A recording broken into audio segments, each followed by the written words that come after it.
What's up? What's up? What's up, fight fans? We are back at it with another edition here at Round One Sports TV. I am always your host, Edwin, where the wall fights start. Round one. What's up, frontline in the building? Salute, my brother. You are always welcome to hop up. Trying this new little feature in the restream. So I think on the phones it's gonna be coming like straight up, and the monitors it'll come like laptop, I think. So let's see how this works. Do you guys hear me loud and clear? What's up, buddy? How you doing? Lance, how you doing? All right, in the building, man. We got a lot of boxing to talk about. We got some good fights coming up, and we had a super card that just happened. Now, I wanted to hop on and talk boxing, clear my mind a little bit, and talk with you guys and let me know what you guys think about a lot of these fights that are being announced, right? Or claimed to, right? Uh, Devin, Dev, Dollar, Debo, Dream, Haney, whatever name, Pillow Fisted, you know what I mean? Like whatever name you want to put on the man, right? He calling out young Puerto Rican champion, young Xander Zayas. And as well, I want to take a peek at this Ryan Garcia and Mario Barrio. And that's going to be a great card. There's a lot of good fights on this card, and I'm excited. I'm excited for this fight card. So please lock in, tune in, do me a favor. Hit that like button for me, even if you're just stopping by. It supports the visibility of the channel. And like always, let's hop right into this episode.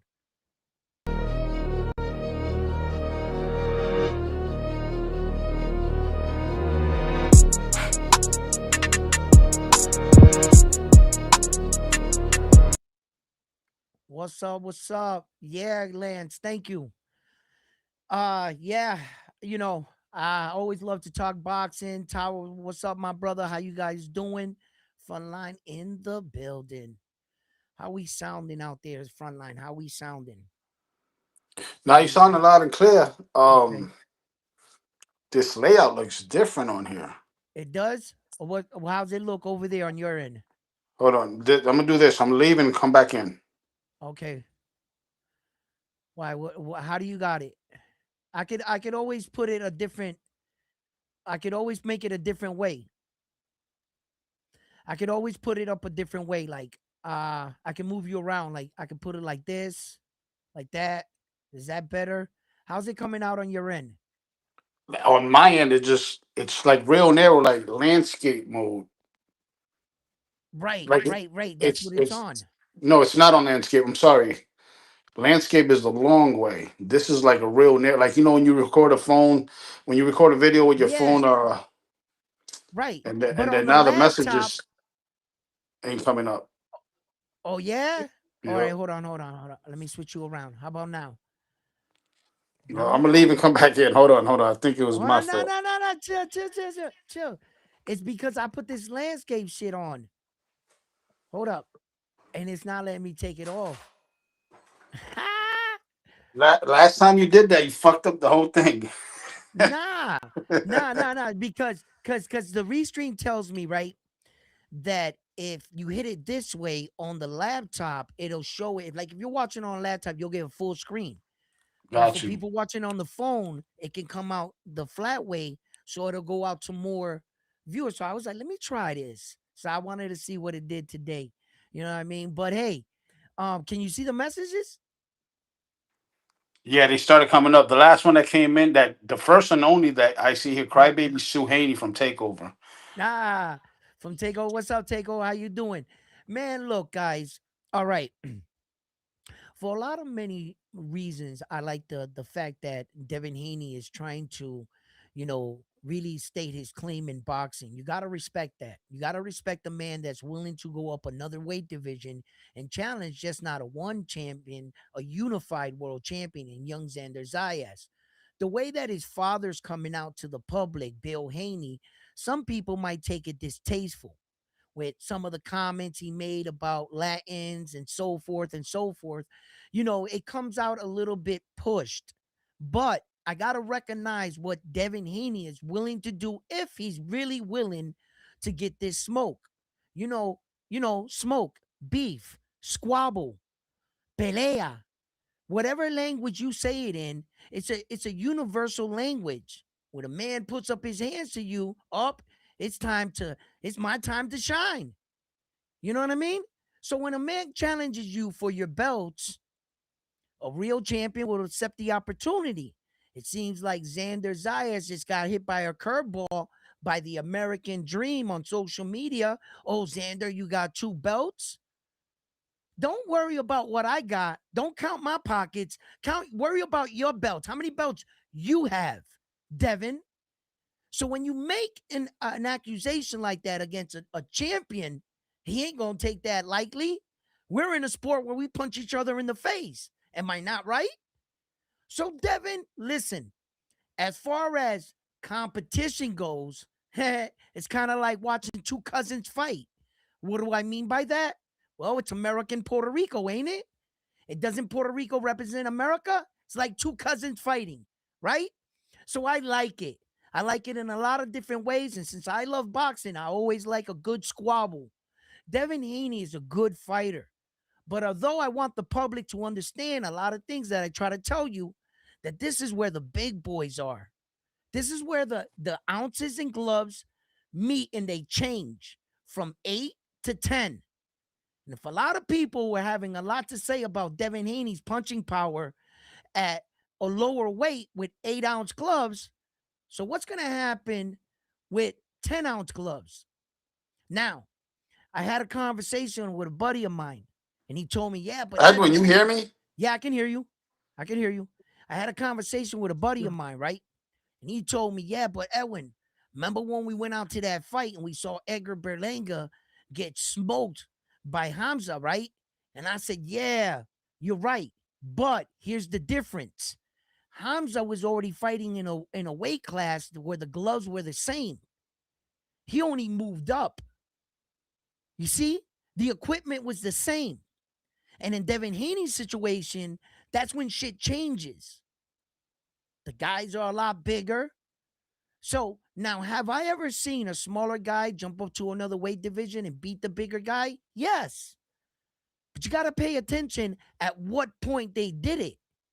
Even the great Terrence Crawford, he decided to stop at 154 before going up to fight Saul. He had to make that transition. Even the great Terrence Crawford struggled with those gloves and the openings because you can protect more of your face. It's a different game. A small, just a small um change in equipment can make all the difference. Now, when you're talking about a young man like Xander that grew up in this weight division, he's been there. And all of a sudden, you want me to take what off Devin Haney? How many times did Devin Haney fight at 147? Legitimately, 147, not making a catch weight at 144. Like legit fights at 147. So all of a sudden, the boxing world and Bill Haney wants to sell it to me like, what? Bro, if your son was that dominant, he'd already had all four belts in two weight divisions. If your son was that dominant against big guys, no matter what Ryan Garcia was on, he should have walked right through Ryan Garcia. If It's not. power and size is not what beat your son, if power and size is not what beat your son, why would you invite him to a fight like this? Go ahead, Frontline. What were you going to say? Now, what I was gonna say was that not to mention Xander wants all the smoke. He don't care about clout. He don't care about none of that. What he wants Yes. is legacy. And that being said, he's not gonna get it with Devin unless Devin brings the belt to the table. Well, the thing is this, right? Let's not look at it like what let's not look at it in the sense that hold on here. I got it. Let's not look at it in the sense like Devin has to have a belt. This is a thing where someone's challenging you for yours. So right as of right now, whether you like Xander or not, you have to give Xander credit for who he is right now. He is the best 154 pounder in the world, hands down. I don't care by opinion. I don't care by social media. I don't care by what you think. In this game, is what you got. Who are you? And is I'm looking around. There's no other unified world champion in the 154, right? Am I correct? So what's more, one or two? So you got to give him credit for what he is. Now, are there other fighters at 154 that could possibly beat Xander? Yeah, of course. Yes.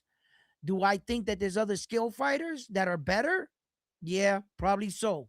But I know that Xander's, you know, I know Xander is a pure student of the game, and I know Xander's getting better with every single fight. He showcased his patience, his poise, his not willing to be so eager to overextend and commit. Xander, when he was a younger fighter, he used to get caught with that right hand coming over the top. I was talking about it. He's tightened up his game. Xander's really tightened up his game. And like, the experience you get at world title fights and when you're on the line and all that pressure, you got to think about all the pressure Xander had to be on in Puerto Rico, trying to unify, be, this figure that Puerto Rico so long has waited for. And here comes this young guy, man. Fits the part, looks great, all that pressure, and he pulled it off. So that tells me that the lights are not going to be too bright if a fighter like Devin Haney came to fight him. Xander has grew up where? In New York, in the Mecca, with Top Rank. He fought in Madison Square Garden because you know how Bob Arum treats his fighters. He's a New Yorker. So I like a lot of things that young Xander has already been a part of, involved in, and when I look at, as a fighter overall as a fighter, I'm looking on Xander now. He's starting to check all the boxes. He's starting to check all the boxes. I've seen Xander clipped in fights. I've seen Xander get hit, fight strong. I've seen Xander and if you think about Xander's performances throughout all, when is the last time you ever heard Xander down on a fight on a scorecard? Name me any fight he was down on the scorecard. We Well, according to his last fight, he was down on the scorecard with that one judge, but that one judge happened to be from Germany. So, no, but he then he wasn't down. That was only one judge out of the three. So that means he was up in the fight. If two judges got you up, brother, you're up in the fight. Just because one, you don't have to have all three judges every round on saying you won. You know what I mean? But I'm just pointing something out. When you think about, let's think about this. Wait a minute. Xander really hasn't, you know what I mean? He's a real technician. He makes sure that either when he gets back to his corner, he feels like he won the round. If he feels like he lost the round, he picks it up. I've seen Xander progress throughout his boxing career. And I like that because when we think of these super boxers and shit, right? Sometimes as fans, we have a tendency of getting lost. I've been there as a fan. You start to develop this fighter he's Superman. He's just gonna walk in there, one punch somebody, and just all the belts just right. That's not realistic. And having high expectation on some of these fighters, I judge Xander for what he is. He really is a young fighter doing remarkable shit. Damn it, man. He's 23, got two belts. He's doing big shit. hold So look, on, hold on. We yep, gotta address this. We gotta yep. address this, Edwin. Go ahead. Here goes. Mexico. Right now is the bad time to talk because Mexico is down bad. Oh my! Did you see him in Sufa? I Oh didn't want. my! Don't I didn't even want to get me bring that up. started. They got one. They got one win though. They went 1 for 2. Yo, Anyways, they got Gallo says, smoked. Okay, takeover first. I'm Yep. going with takeover." He says Zaya said he's looking for his third belt and to become undisputed. Yes, he did say that. Yes, with Josh Kelly. I hope so. Um, Scary Quentin fight. says Xander would get cooked. That's Your thought, your opinion. Yes, it is. Okay. Okay. Gallo says Zayas can't get a stoppage. Nobody wants to see him. Then he goes and says, "When was the last time Zayas got a stoppage?" When was Okay. okay? So if that's the case, when was the last time Devin got a stoppage? Yo, you were reading my thoughts. Hey, get Like, out of my head, front line. you know what I mean? Yeah. Yeah. Jason just wrote. He said the last time Devin had a stoppage, Xander Zayas wasn't even boxing yet. Laughing emoji. Whoa. Whoa. Jesus Christ. Takeover says Zayas didn't even have to do what he did in the 12th round. He did it for the fans, which was when he went toe to toe with Baru. He didn't have to do that. Hold on, hold on. Didn't Xander get a stoppage with Spooner? He knocked him out in the ninth round. That was just Hmm. his. He just had two fights right now where he didn't get stoppage, but it went Bas Baru and it went Perez Chino and then it went Spooner. Yeah, So he just got a knockout in the ninth round with Spooner and then came off um what's he came off the fight with Chino. Chino Yep. Perez and then Abbas Baroud. Stop acting like Xander hasn't got a knockout in quite some time. Like, you know what I mean? Like, what is this dude talking about? When's the last time he got a So knockout? He just got a so knockout 2 fights ago. Quentin just says Dev would outbox the show out of Xander. You know what's funny about that statement? What? That if you look at Xander and you look at Devin, Yep. dude, it's a mirror image of their boxing styles. No, yeah. No. They're both the same. They're like that could be a real interesting fight because Devin is slick and everything, but you got to understand, Xander's fighting with confidence. When you're a young, undefeated fighter, you don't know what it's like to lose.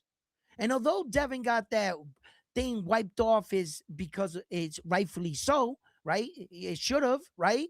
Um, you can't take that night away from his mental, his body. Devin knows he lost that fight in the inside. Whether or not he goes to bed at night saying he cheated, he cheated. Okay, great.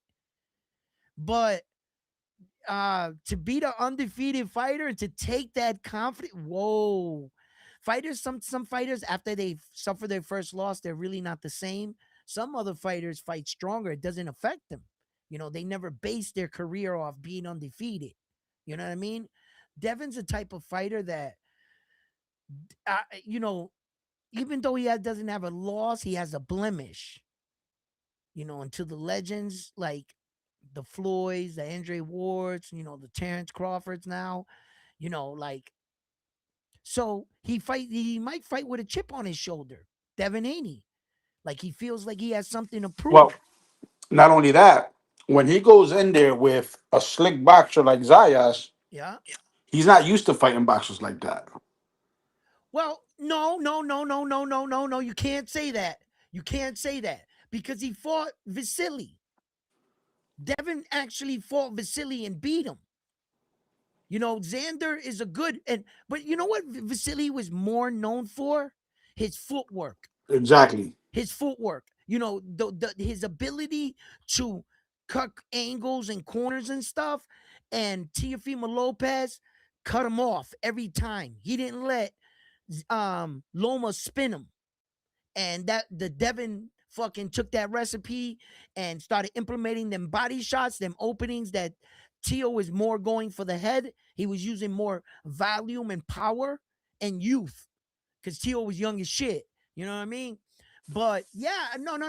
I wouldn't say So that. I wouldn't say that he hasn't faced a better boxer than Xander. I just think he hasn't fought a stronger fighter than Xander.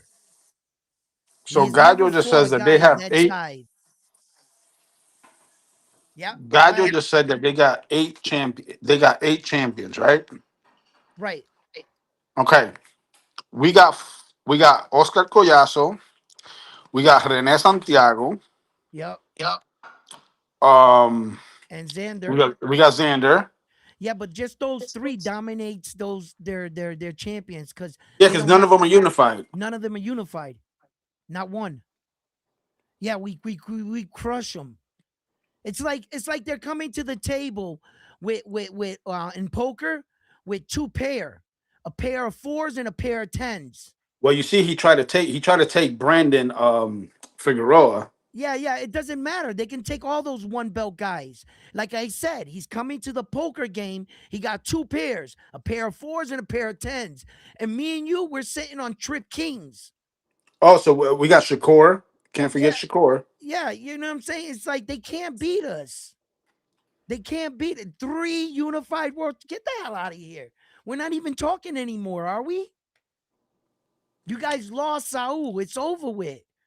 Yo, they might as well take Bam Bam Rodriguez. We'll give him Bam. Bam's That'll a be their unified. Bam's a unified though. If that you that'll give be them their own Bam, that'll be you their only know they never unified. took Bam. You know they never took Bam. That's fucked up. Because now that he's a unified, he's Mexican. You know what I'm saying? Yo, nah, but there's like a lot of like American Mexicans. They've always taken Bam, so I don't count those. Those kind of dudes, they've always been loyal to him, so they rock with him. But I'm talking like Mexico itself, the way they viewed him. You know what I'm saying? But they could have them. They could have them. Fuck it. Yeah, they might got one.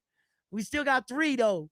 Come on, man. We still gravy. We still and we gravy. and we unified. No, no, no, no. And then imagine if Xander pulls it off and really fights Josh Kelly, and Josh Kelly says yes, which I don't think he's going to.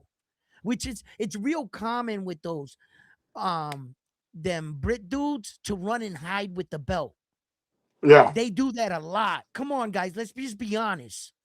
Okay. The fact that Abbas Baru did some shit like that, yo, see, Abbas Baru is a different fighter, and he really showed who he was after the Xander fight, man. I gained so much respect for that man, that young man. Man, you can see the passion he fought with. He wanted to go out there in Puerto Rico and beat Xander. He didn't go out there to lay down and give Xander his belt. You could see the emotions were just pouring out of the young man after the fight. And Xander, the class act that he is, he told the island of Puerto Rico to salute that warrior. Because that's exactly what Abbas Baru is, a warrior. And I think he'll be champion again one day. But as of right now, man, when you're fighting a guy like that, a guy with that much, this guy gave you everything he had, and Yo, did you Xander see that? beat Did you him. see that Mexican get dropped by that Hawaiian on What? Sufa? That was great. Hey yo, Yo, why what front are we line? Why are talking you about doing this here? to them? Why are you Nah, doing what are this? we talking about right What here? what are you doing in front line? Yo, are they Yo, acting up? Read the chats, front line. Let me and hear and it. and he was supposedly the favorite. Suppose, yeah, well, Let man, me see what we listen. got. Haney is capping. Is in talks with fighting Keyshawn on potential card with Shakur and Ryan Rowley and Connor Ben. Pitbull isn't a champ. LOL. Unified Zayas says Mr. Itachi. Jason says you also got more cheaters. We have a unified cruiserweight. He's talking about Surdo. When I'm big boy weight class, I don't know what that means. Shakur's a fake ass Puerto Rican, says Stop it. Quentin. Stop it. Stop They it. We're gonna prefer they prefer Pitbull with 3 losses and 2 draws. Bam and Monstro, says Roderick. Top 5 pound for pound. Bam and unified cruiserweight Surdo. Gallo says those 3 names nobody knows but y'all. Happy about no names being champs. No names you don't know no boxing, names. says RL. No names. Yo, listen, name me all the Russian champions right now. You got Look, 5 minutes to put down all the Russian champions right now. That's what I'm saying. Of course, you don't know the Puerto Rican guys because you're Mexican. All right, you yeah. don't know the Mexican dudes, right? Of course, you're gonna know your guys. Stop it. You know what I mean? Like, hey, yo, Takeover said. Well, who was that? Joseph Jackson said, "When y'all start claiming Shakur, what you mean? We claimed him the whole No, time from that the that was moment that was he that was announced Gallo that it." said that. Are y'all counting Shakur? We counting ours, clowns. That's Yo, right. Bam is Mexican, dumbass. yo, yo, He yo, wa- yo, he yo. walks with the flag like Shakira. right? Laughing emoji. Like Bam, like I've always said it. I've always said it. And Virgil, I always said it. I said, like, yo, man, that the Mexican fan base should like back these dudes and shit because they're great fighters and shit. But I understand. I understand like the stubbornness of the people that were born on the island because I get that. I get that myself as being Puerto Rican and being born in America. So I go through it myself. No matter where I go on the Hey, island, no matter where I say I'm from, New York Rican. That's all yo, they but call me. you see how they get when we get at them. When they get at us, we gotta eat it, eat crow and Nah, I whatever. fucking But love when we it. get at them, it's like we're Nah, disrespectful. We nah, nah. don't. Yo, hey, yo, listen. Hey, those must be new guys that are hopping on and shit, right? Because they know how I am. You know what I'm saying? I fucking love rivalries. I respect my rival. Where would I be in boxing without Mexican boxing? Fucking, I'll turn the TV off. I'll walk away. Yeah. You know what I'm saying? Like what the fuck? Hold, Mexico Mr. is big. Itachi. He says to be Nah. fair, Shakur didn't start repping Puerto Rico until 2022. Yes, Yeah, and when he you are met his father. correct When he met his father. because that's when he found out Yeah. his biological father Yeah. is Puerto Rican. Now, So that's when he started repping. now, let's how far along and how long I've noticed Shakur wearing the Puerto Rican flag on his shorts. The Oscar Valdez fight, if I'm not mistaken, he had a Puerto Rican flag right on his shorts. Now Don't do that to him, Edwin. Don't think do that to think him. how long ago that was. Don't do that to him, Edwin. Don't do it to him. Just think. So he's yo, look it, man. So you guys want to take shots at him? Fine, fine. It is what it is. But when he whooped Tio's ass, he had a Puerto Rican flag on his shorts, representing the flag. Look. Here So goes I don't want to here hear goes it. Joe. Here I goes don't want to Joseph hear it. Jackson. Just Now the blacks are claiming Shakur. the blacks reclaim. Hey yo, 50. We'll split it 50-50. 50-50. You know what I'm saying? Hey yo, brothers, don't act like y'all ain't with us anyway. With the Puerto Ricans, all right? Don't act like we ain't been on the same side of the tracks, all right? So y'all with us anyway. So don't. You know what I'm saying? You don't have to claim them. You know what I'm saying? Like you could claim them. You know what I'm saying? But like in America, right? In the boxing world, the joke is always for us Puerto Rican guys, right? We're American when we're winning. We're Puerto Rican when we're losing. You know what I'm saying? You know what I mean? They shit on us. As soon as we lose our belts, back to Puerto Rico. Watch, trust me. Trust me. And it's like that. It's like that, but I respect it. That's a fan, way of looking at it, but I view boxing for fighters, technique. I'm raised in a boxing family. My father was a former coach. My sister has a gym in Philly. My sister must be going through hell down there in that Philly streets right now on the north end. Is going through a mad drug war on the streets. It's all over the news. It's crazy out there in Philly. So, I hope my family is safe out there in Philly. But, I've always studied fighters and I always ask myself those questions. How the hell did he do that? What did he do? And I've learned fighting is much more than just throwing just your punches forward. It's placement, it's footwork, how to get off the center line, move your back leg back, slide back when you throw punches, the right blocks and what to do. How did he do that? He made it look so simple. So that's why I watch boxing. I'm watching boxing now today to keep and reporting boxing to keep boxing alive. I love this feedback. I love the shit talking. Shit talking 101. We're cool with all that. Just do me one favor here at Round One Sports Talk. Don't talk about people's moms, wives, or kids. We don't talk about religion or politics here at Round One Sports Talk. We keep it boxing. And I love the back and forth. So don't get offended if you hear us talking. That's the flow here. We're gonna allow some shit talking. There's gonna be shit said here at this table, and Yep. it's all good. It's all good, baby. It's all love too. It's all love. But let's get right back to boxing. Listen, This Ryan Garcia Mario Barrio card is pretty dope. You got Andy Hiroka from Japan coming out. He's going to be fighting our American Gary Antoine Russell. Now, Hmm. Gary Antoine Russell has to prove to the world that he is a real champion by successfully defending that world title. He beat Jose Valenzuela for. Now, Jose Valenzuela is no slouch. I know him to be a pretty good boxer. Pretty good. And for him to go in there and beat Jose the way he did, I know that, and he learned a lot in that Alberto Puello loss. So I know he can deal with a boxer. Andy Hiroka brings a lot of weapons to this fight. He also brings power, but he hasn't really had the kind of fighters on his list, on his resume, to really sell you on the fact, he's going to, rock out with Gary. So I think that this is Andy's time. This is his moment. This is where he says, yeah, I haven't fought no big, but I'm fighting you. I'm fighting a big name right now. You're the world champion, and I'm the mandatory. And I want to make this very clear. I'm very, very tired of the fact that no sooner that the guy beats him, this other guy was nobody.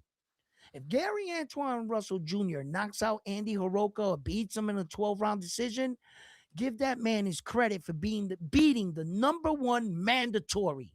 Give him his mother. You know what I'm saying? I'm tired of these guys becoming cab drivers afterwards.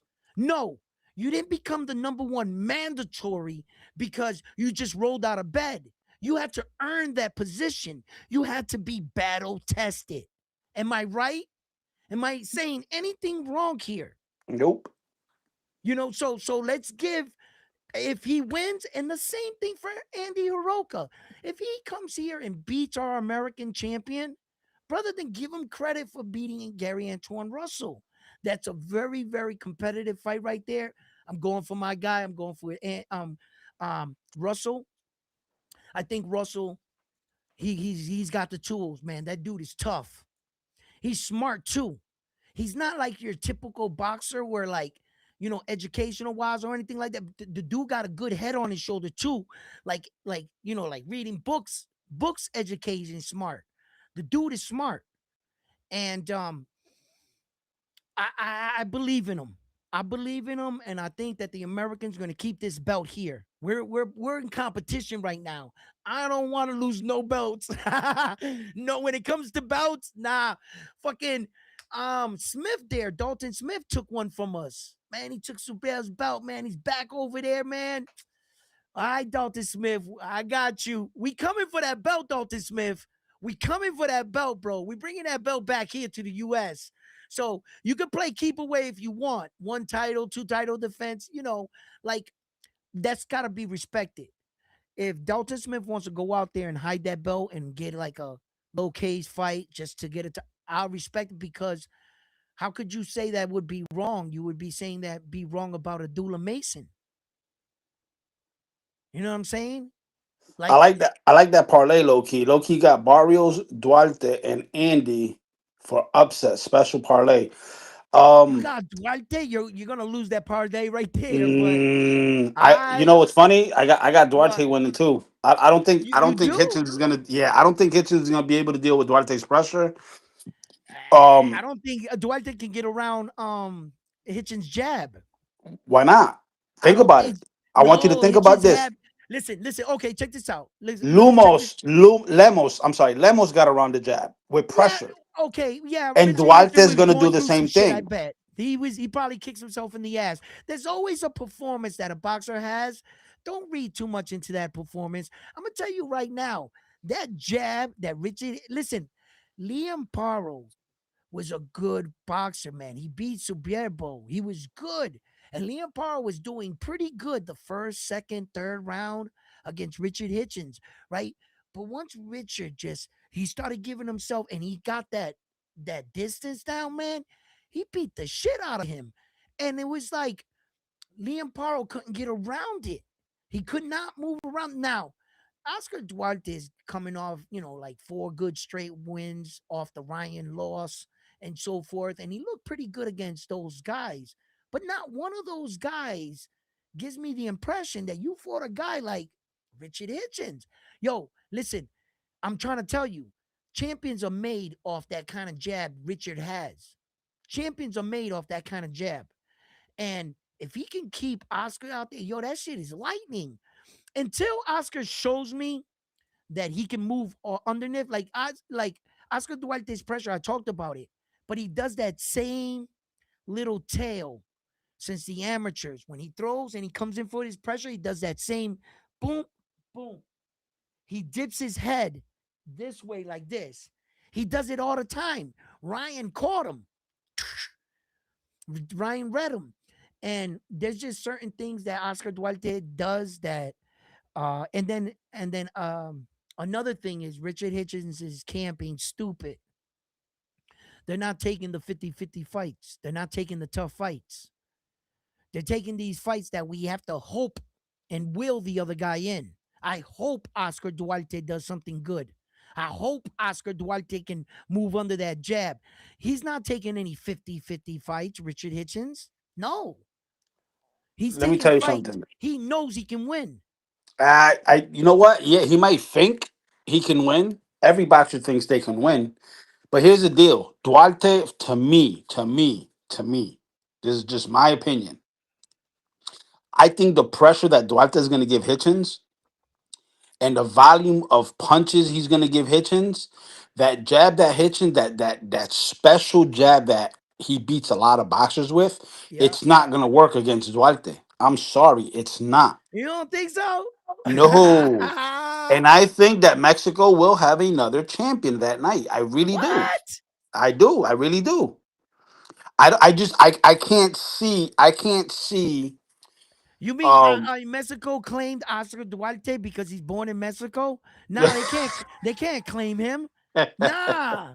I truly do see Duarte just pull. I see him pulling it off, and I'm not saying he's gonna pull it off by like a spectacular knockout or nothing like that. I just think that pressure, Hitchens is gonna be down on the cards. Yo, That's we that's got a real Mexican fan. He even corrected us on pronouncing his name correctly.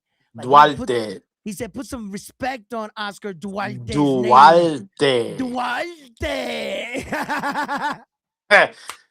No, I think he was correct. I Yo. think he was correcting himself, but he probably spelled it wrong. I Yeah, don't he know. did. He did it. Yo, listen.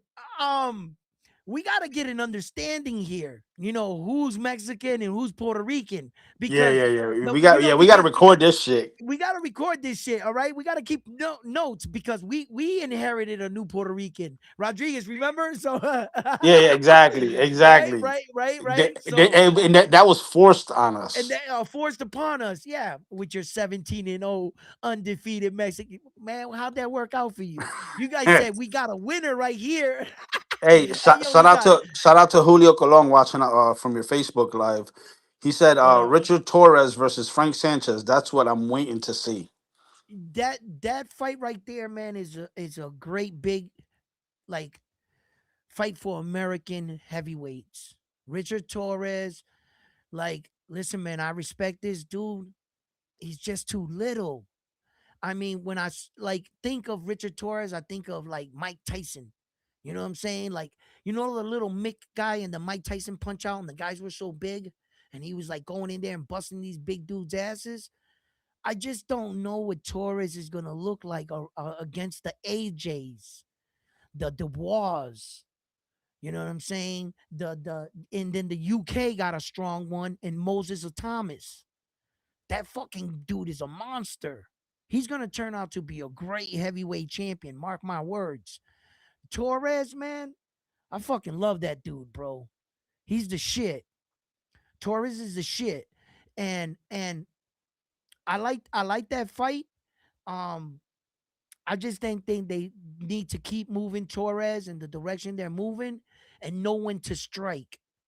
You know, you never know if Usyk retires, the belts go everywhere, scattered type shit. Because Usyk he didn't get stripped. He vacated the belt in November when he opted out of fighting Wardley. So now I think So he's Fabio Wardley is upgraded to like the IBF champion or what it was no the WBO, right? What was it? Fabio, which belt was it again? That he um it was it was the WBO. That It was the WBO, yeah, WBO. Right. I WBO. remember now. I just had to Yeah, look it and up. right. And then Fabio Wardley is gonna fight Dubois now for that. So Usyk hasn't had four belts since November. You know, he won the belts back in what was it, July, June, somewhere like that, when he won it against Dubois and he knocks him out and he became that. But so like I like Torres a lot. I like Torres, man. It's just like he's just in this fucking era of these ginormic men.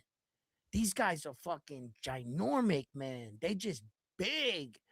And I'm like, man, Torres, like, and we just saw who was it? Charles Martin against AJ Ajagba. And you Dogba, yeah. Efe. listen, listen, Ife, look at the size of that dude, bro. All he had to do was connect one time. One time. Imagine that dude, Ajagba fucking punched Torres like that. Like boom, like damn, bro. I'm like, damn, Torres. Like, but um, he's got Torres. I gotta admit, Torres got good power, and if he catches you in the jaw, he can put Fa Ajagba down. I think Yeah, but if Torres. if Efe catches him, remember No, Richard Torres has been down in the I what was know. it, the amateurs? Yeah, I know. I know. I know. Look, He got knocked out cold. look. Ah, Yo, it was Checha for him that day. damn. You saw that. Okay. You saw that. Okay. Well, hey, listen, I got a lot of high hopes for my man Torres. Um, he's the only thing for America right now. We got some other young Black American heavyweights that are coming up. Some young kids.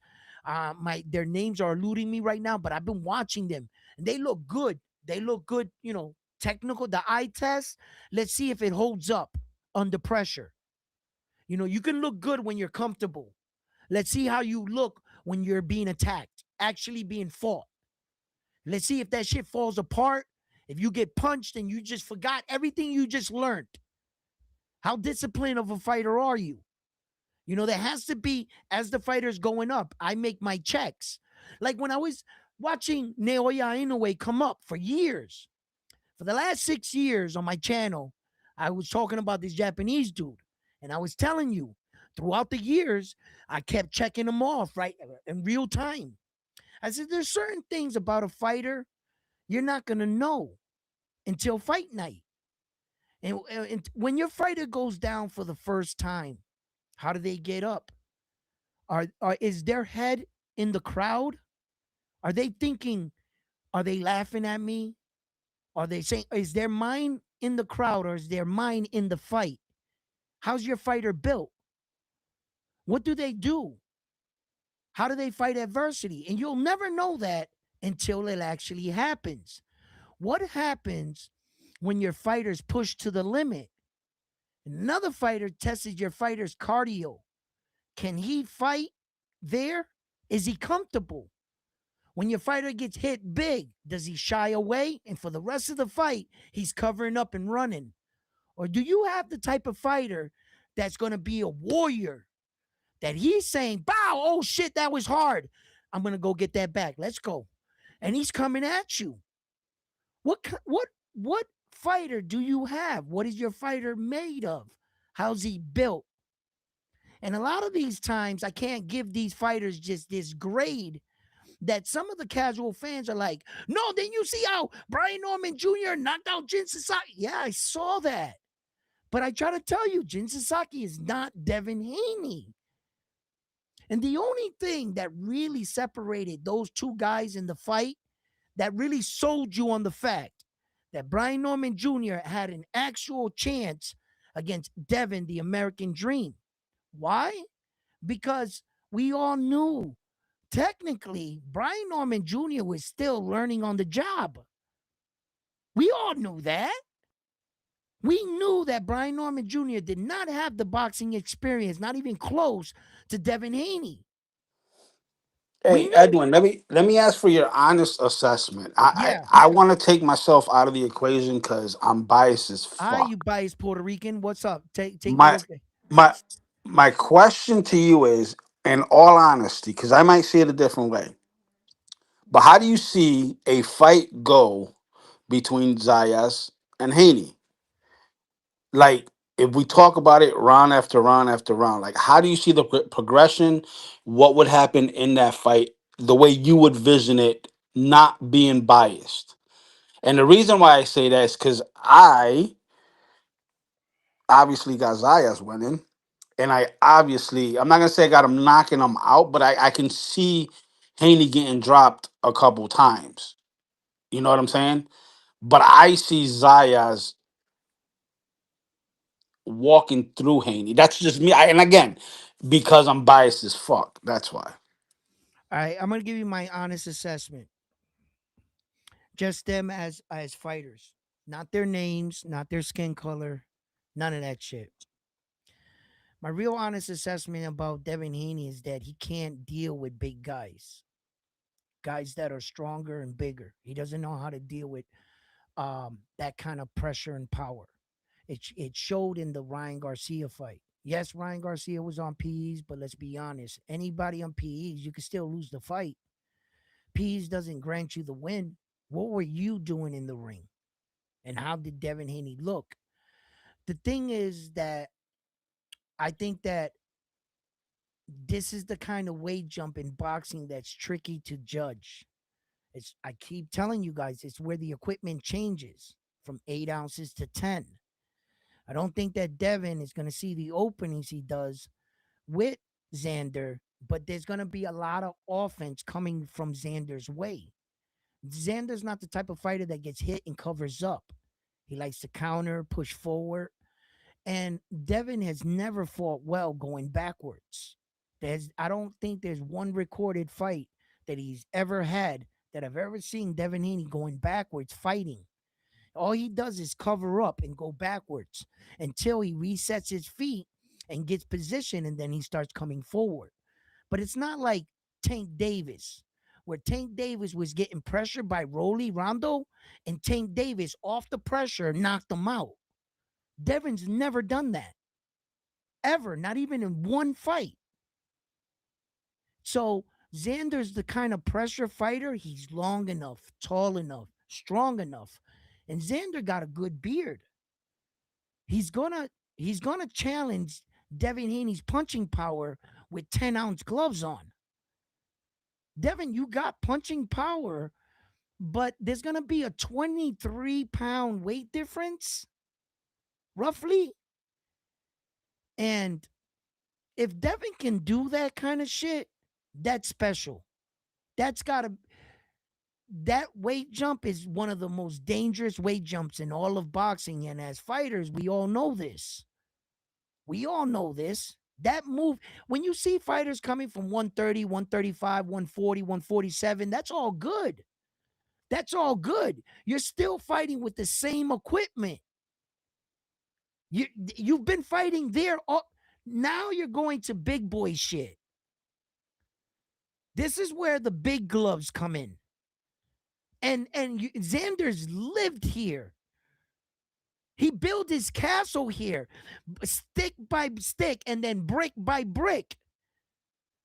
He had a little twig castle when he came out. It was a 1 bedroom. He put it, if the wind would have blew, it would. But he showed you, I can build. I could build. This is my land. And what did Xander now? Where he's sitting on top of the throne. His castle it's all brick like this, got moat layers, got a drawbridge and everything. You should see the thing. Real king shit. You mean to tell me that Devin's gonna come down from the lower weight division? This is the 8 ounce guys. And he's supposed to what? Just shine on Xander. Ooh, this is a tricky weight jump. This is a tricky one. This is not your average. When I told you, when you saw Hamza do it, he just came down from 160 to 168. The gloves were always 10 ounces at 160. When you guys got do you see these weight jumps, sometimes they're jumping in the same, like, might be by pounds, but shit's not changing for you now, is it? It's the same thing like people try to judge heavyweight champions among the rest of us. You're really not supposed to do that because heavyweights don't cut weight. You're playing by a different set of rules. Everybody down from the heavyweight, we play a much dangerous game. We cut weight. We take the ability of suffering brain damage after our career. A lot of heavyweight guys, they seem to be all right because they're always fighting fully. So the rules are different. When the rules, you got to acknowledge that shit. And that's big. That's big. But let's make no mistake. I've said all of that to say this, that if Devin actually pulls some shit like that off, brother, listen, that would be some amazing shit right there. That would be some really amazing shit right there because I would understand the difficulty to what he just did. I would understand he didn't just fight if he was to fight um Xander. If he was to fight him, I wouldn't recognize Xander as a one belt champion. I would recognize him as a unified world champion, an undefeated world champion. You know what I mean? So, and taking Xander's O away from him, he's gonna take Xander's O. You would have to give Devin a lot of fucking props for that.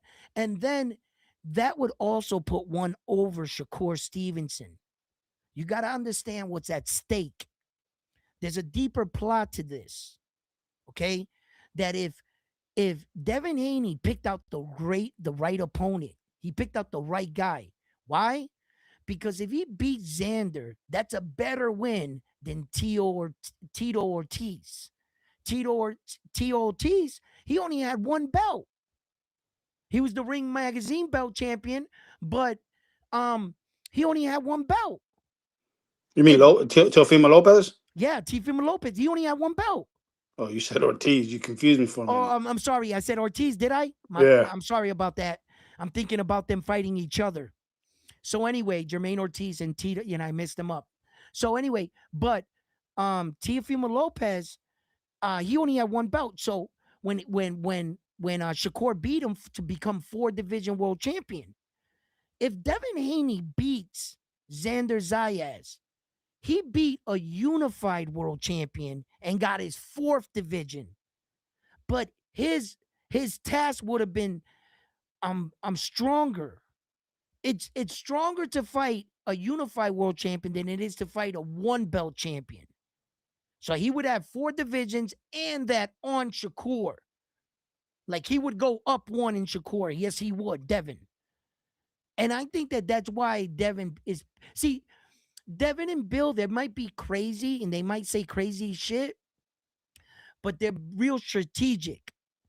Make no mistake, they didn't pick out Xander for no reason. They're not trying to be even with Shakur Stevenson. They want to be better than Shakur Stevenson. Don't you see that Devin is looking at Shakur right now and saying, I should be there? I should be recognized as the number 3 pound for pound in the world over Shakur. Why is he on the list and I'm over here? And you know how he feels. I was undisputed. Devin. And he should be mad at it. You know what I'm saying? Like, they're always overlooking Devin. So the only way he can go up one on Shakur, you got to fight a unified world champion. And that's why that move and Xander was picked, because of the kind of fighter he made himself. As you know, the more belts you collect, the bigger the target gets. The target doesn't get smaller, it gets bigger because there's more at stake. If Xander was to get all 4 belts and next time he was to fight, you can take everything away from him on one night.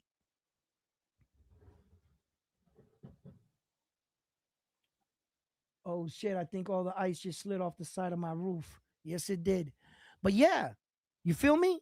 So that's why That I think that Devin is gonna wants to and hey this is strategic more than anything. Edwin, I know we're talking out our asses right now because that fight's probably not gonna happen because It could happen. It could happen. here's why I say it's not gonna happen. Because Xander in the Spanish podcast that he's been on, Hmm. he made it clear he doesn't care to entertain a Haney fight unless No, what he wants is he wants to go after Kelly. of Once he course. gets that Kelly win, he wants to go after Fundura to Yes. become undisputed and then Yes. move up to 60. Yes. Those are his Yes. plans. Yes. But what he did say, if Kelly doesn't accept, they're gonna try for Fundura and then go to Yeah. Kelly. But Right. if that doesn't work out, then he would entertain a stay busy fight with Right. Haney. Right. Right. And then Right. he Now. did say Yep. that he's gonna take that O away and it's gonna be permanent on his record. There's no Yeah. wiping that off. Absolutely. And Now. I do like the shit. I do like the shit that Xander's talking because it's good shit. It's not overly dramatic like Bill Yeah. Haney. No. He's a It's professional. exactly. He's a complete professional, and he's the type of man that he allows it. His yeses be his yes, and his no's his no. That's Xander. You ask him about something, he's not gonna beat the bush. Say, I don't know. This is what it is. Yes, I'll do this. No, I won't do that. There's no clout chasing in Xander. There's no gray area. There's It's no it's black gray. and There's no white. confused black and white. He's Yeah. not, and when see Xander never asked for this. Xander never asked for Devin Haney to yell his name, but it happens. And in a sport where, yes, boxing is a business disguised as a sport, and some fights are more lucrative to go that way than to fight for a world champion in today's era. I get it, but it doesn't mean that the belts ain't shit because that's what we're competing for, and that's the glory. Without a championship, you're just a regular boxer. Sorry, right? Okay. So, in a good world, Xander wants to fight with Josh Kelly, and like you say, that if that don't happen, he'll go with Sebastian Fundora. Okay. So you don't see a way that Devin could get into his business, into Xander Zayas' business. But there is. There is. What if Devin Haney fights Sebastian Fundora first? What if Devin Haney puts in to fight Josh Kelly? And Josh Kelly says yes to him, but wouldn't say yes to Xander. If Devin Haney can cut in line, see, because Xander's not the only way to get there. There's other champions for Devin.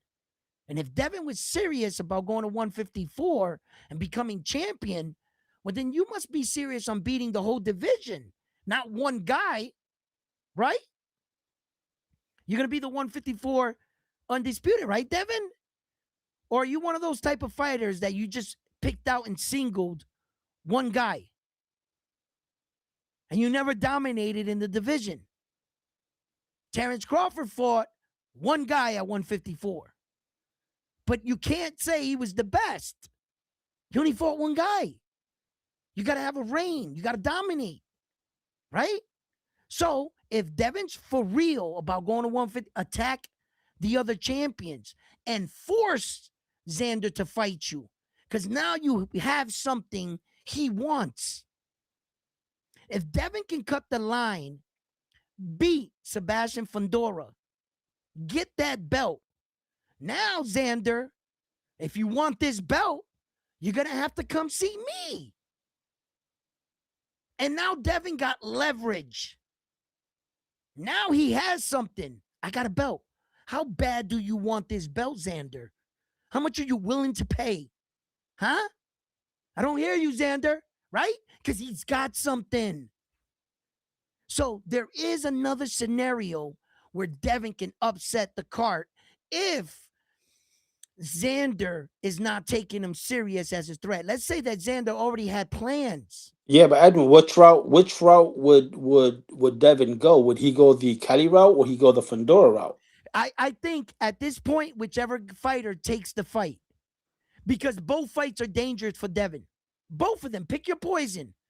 Josh Kelly's a slick puncher, a mover, and Sebastian Fundora is a fucking problem. He's got fucking the length of the round starts. You're not even out your corner, and he jabbed you in the eye. Psh. You're El like, Jirafa. you're like, what the hell? Ain't you on the other side of the ring? Like, and he's jabbing you. Like, that's a problem. You figure that shit out. You know, Brian Mendoza, that motherfucker got lucky, bro. He went that over, caught him, bam. All right, cool. But Sebastian Fundora is nobody's punching bag, and that's just when you add that much, you bring that much elements to a fight. You no matter what your fighting style is, you can't be counted out.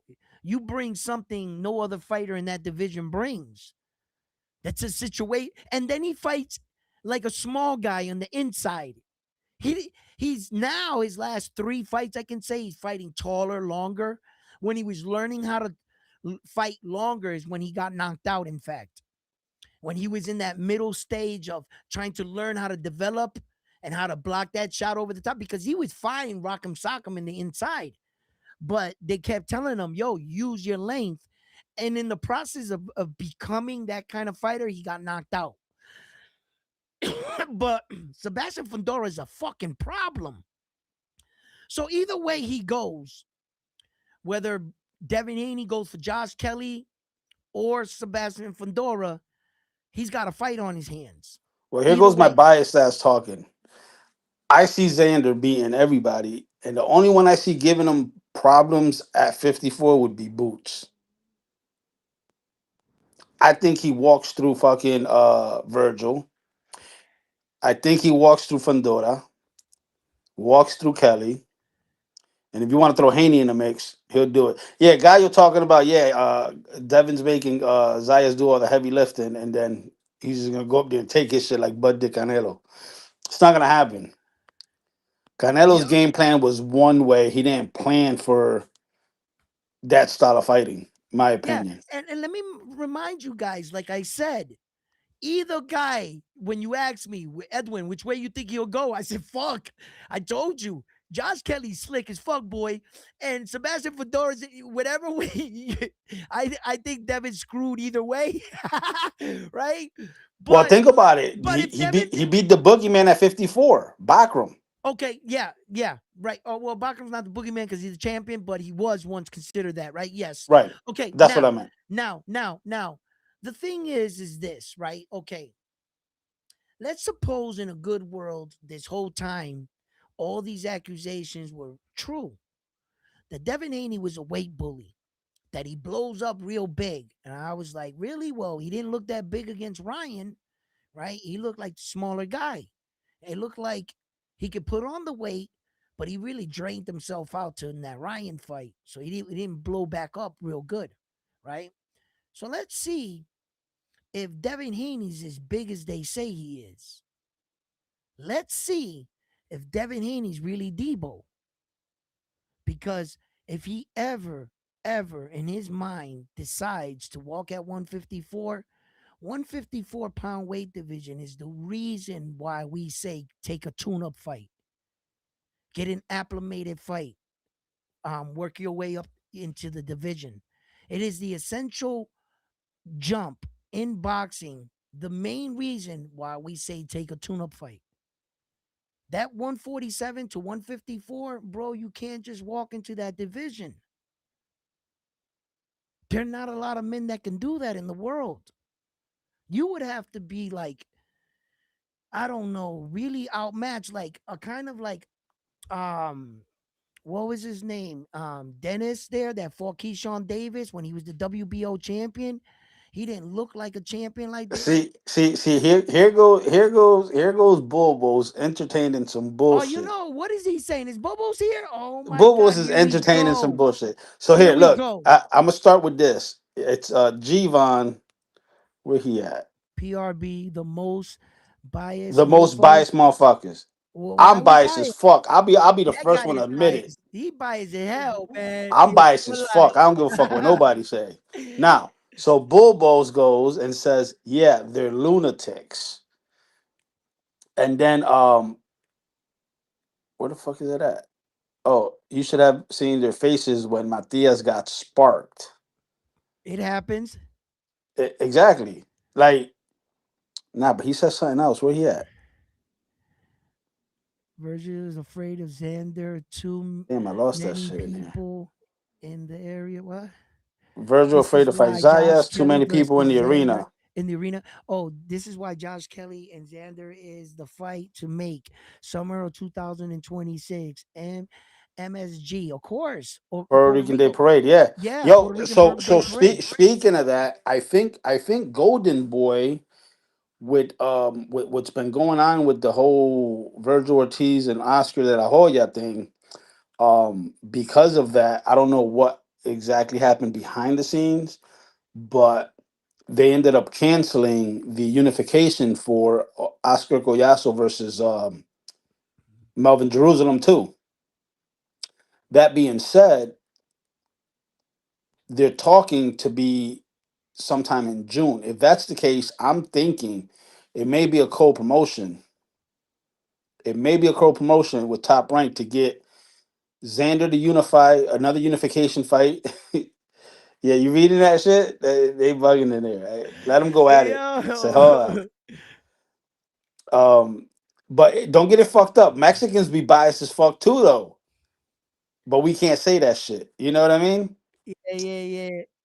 Hey, listen, I like if you're just joining us here at Round One Sports Talk, we have an amazing show here all the time. And this is my biased Puerto Rican frontline. He's real biased for us Puerto Rican, and I live vicariously through him. But I don't view boxing like that. I don't take flags. I don't take sides, brother. If you can kick ass, you can kick ass. That's it for me. I think that you know what I'm saying. A squabble, a good old fashioned beef, five strong to the mustache. You know what I'm saying? Whatever you want to call it, that shit never gets old for me. That So shit never so gets old. You know, I so my like a thing is we fight, man. got we got El Chulo Santiago's going back to Japan for the third time. Oh yeah, but wait a minute, didn't that fight get postponed? What's going on? No, that's the Oscar Collazo. So okay, Chulo Santiago's going back to Japan. Oscar In Collazo fight in got postponed April. because of Yes. Oscar. Because Oscar and Virgil Ortiz is bullshit. That's right. That's how it went. Yup. I was reading up on those guys, but you know I've been going through a lot of shit. Like, Yeah, yeah, but yeah. I was reading up on everything. And yeah, I heard that it got canceled. And then now I'm hearing an April date for April's Oscar for Chulo, or for, April's for Chulo. for Chulo. Santiago. Reina Santiago, yes. And when's the Oscar one? Well, they're pushing it to June. So To hopefully they could, June. and I'm thinking probably we're gonna get one of those Puerto Rican Day Parade type of whatchamacallit. You know what I'm saying? What do Like a you? little two day Oh, of boxing. back. Let's talk about this. Um, you could put Xander, right? Well, that's what I'm saying. A possible, it would be dope if we can get Oscar Collazo to fight in the Xander's card on Puerto Rican Day Parade. That shit'll be fire. Two unification fights. That would be great. Julio, I think the Virgil Ortiz and Boots fight is back into negotiations because Virgil Yeah, I heard that apparently Oscar won in court though. and apparently allegedly. Yeah, that's what they're saying all over. Like I'm seeing in more than one outlet report that Oscar won, like I guess the first round, round one, Yeah. in court. So negotiations are back, and I heard they were off. And then now I'm hearing they're back on again. So Yeah, and it's close to being closed out. That'll be a hell of a fucking fight. yeah, read some of the chat right here while I take a puff of this. Let me back up here. I'm gonna start down by takeover. No, Gallo. Gallo says Haney makes Zayas do all the heavy work. I read that already, and then he'll take his shit like Bud did Canelo. Bobos, I have Ryan getting the KO too. Says takeover. Jason says Devin ain't fighting none of the only. He only called out Xander because he thinks Zayas is still green, young and not seasoned. Gaia says, y'all going to be mad when Haney makes Zayas do all the work, then come to okay. I read that. Wolf, speed share are looking good, says Melasa. Clarissa says Zayas just fought to a split decision. Takeover says Zayas isn't with that. You have to be bring something. Bull Rider says Xander will run away from Ortiz. Facts. Negative says that was Bull Rider says facts. He's always bullshitting. Gvon, I already read that. Puerto Ricans be the most biased motherfuckers. Melassa says Gallo thinks Xander Zayas teams are Mexicans. We know how to play the game. Laughing emoji. Takeover says Zayas doing the best way fighting all champs one by one. Says Takeover, Bobos. Response to Gvon, they're lunatics. Then you got Zayas beating Ortiz. Yeah, right. Zayas has kid punch power. Ortiz smokes him in one round like he did Lubin. How much you got on that, says Gallo. Zayas isn't dumb, lol, says Takeover. Mo Brain says Virgil is afraid to fight Zayas. Too many people in the arena. Kai says this would be just okay. We read that one. Gallo says Zayas don't want to fight Ortiz. Your boy getting ruined. Mo Brain says only empty arena fights for Virgil. Yawning emoji. Bobo says you should have seen their faces when Matias got sparked. I read that. Ant says the Haney voice in this bitch. Takeover says Virgil prospect. He's not in the conversation. Melassa says What? Bobos. We are Virgil's a prospect. He's not in the conversation. He's not a Versus prospect, man. He's a contender. Stop nah, it. nah, he's a prospect still. He's not a Déjalo prospect. quieto, déjalo Oh quieto. my God. Go ahead. Melasa says, Bobos, we are lunatic Americans that will send ice to your doorstep. Stop it. Don't do that. All right, go Canelo ahead. needs to go back on the roids to get back to winning, says Jason. Damn, you're waiting Loki there? says, yeah, Zaya's ducking that Virgil and boot smoke, purple face crying. The Haney voice in this bitch says, and again, we bias too. Haney stops Xander. That's your opinion. Love to see the fight happen, and I want you to come back when Devin gets his ass whooped. Takeover says Ortiz didn't go to PR. He knows better. Mo Brain says Virgil already turned down Zaya's contract. Yes, he did. Loki says Bodie's got Zaya's on the island protection program. Nah, Stop he it. Zayas Stop wants all it. the smoke. The Stop problem is it. that he's Xander going wants after all that legacy. smoke. He wants all the smoke. He's calling out the champions, Josh Kelly and Sebastian Fedora. How could he be on a witness protection program when you're only calling out champions? Oh, because Devin he just doesn't. He attached his name to a unified champion.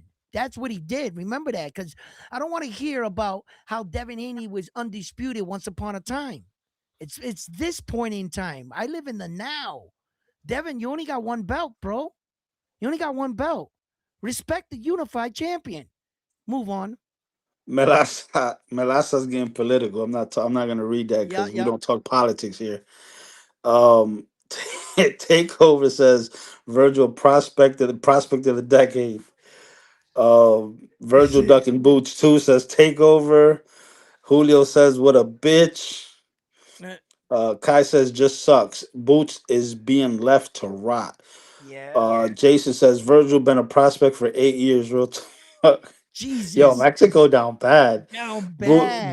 Boots waiting around for tune-ups cost him. Says Takeover. Gvon, you're gonna wake up grandma. Says Lance. The boxing rule says round one. Salute, bro. Salute, brothers. Uh, Ant. He says the Haney voice in this bitch. Haney Xander. He said that already. Lance, take it easy. Madrimov is a tune-up. Says Takeover. Eddie Hearn needs to find a little shot for Boots, a title shot for Boots, says Melasa. Lance, grandma got hit with the bazooka. Plow, says Gvon. And I'm not Mexican. Osensi says, what's up? Salute, guys. Salute, Osensi. Julio says, when and who Boots fights next? Again, Virgil Ortiz, it's in negotiations. Captain Howdy, what up? He says, what's up, crew? What up? Bobo says, good day too. Taru. Take Osiris versus Kelly, MSG fire. Melasa Virgil Ortiz number one in the rankings has never had a title. Haney is a undercard fighter. Says takeover.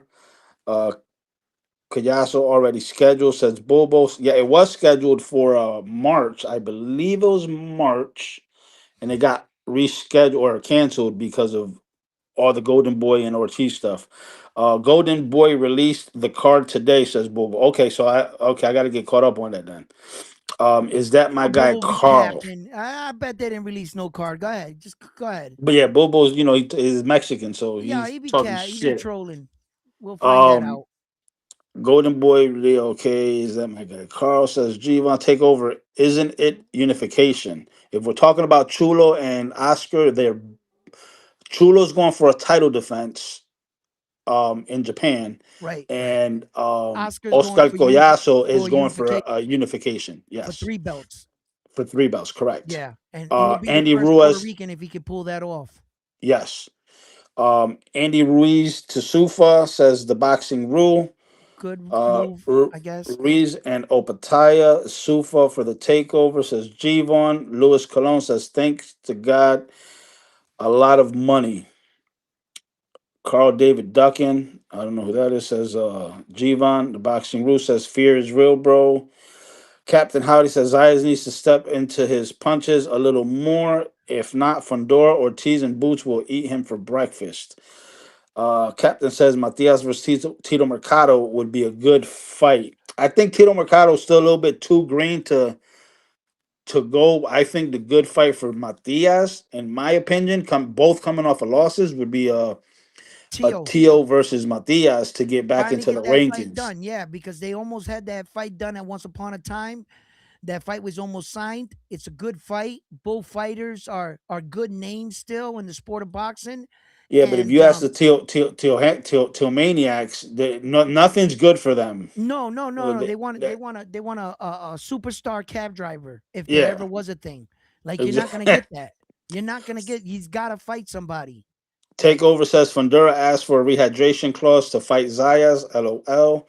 Thing is, Ortiz and Boots are the best at 54. Captain, that's an opinion. They haven't proven shit at 54 yet, but we will see. I always said it. I think the only one that gives Zayas problems would be Boots. That's just my opinion. You don't have to agree to it. Takeover says Virgil got dropped. Virgil got a gift win. Boots don't have confidence, says Takeover. Joseph says round one, respect Zayas for what? Question mark. We could start with accomplishments. We could start with wanting all the smoke. Where else should we start? I mean, we can start in a lot of different places. Zayas wants all the smokes. He's calling out all the champs. He's calling out everybody. That's number one. Number two, he's unified. You got to respect the unified champ. Um, and then his accomplishments, the youngest Puerto Rican unified champion, the only so far, or the first, I should say, the first to unify on Puerto Rican soil. yeah, So we got to respect him for that. hit it. Keep going. Keep going. Keep O- going. O- We gotta get to O- this show.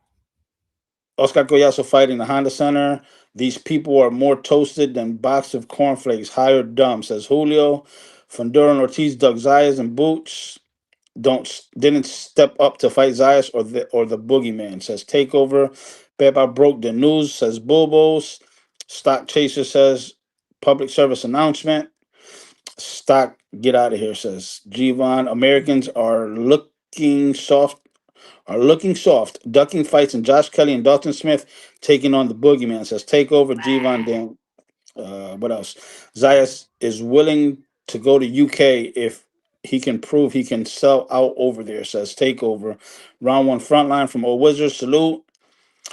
Look how Fundura fight Zoo in his lazy fight. He used his length, says Captain. And then the last one is Zayas said he's going to 60, 68, and 75. Let me back up here, though, and talk about what Takeover says. Zayas is willing to go to the UK. Now, on I want to say it was either Chente or Jaden podcast. Mm-hmm. Zayas talked about something about the British Boxing Committee, the BBC. Mm-hmm.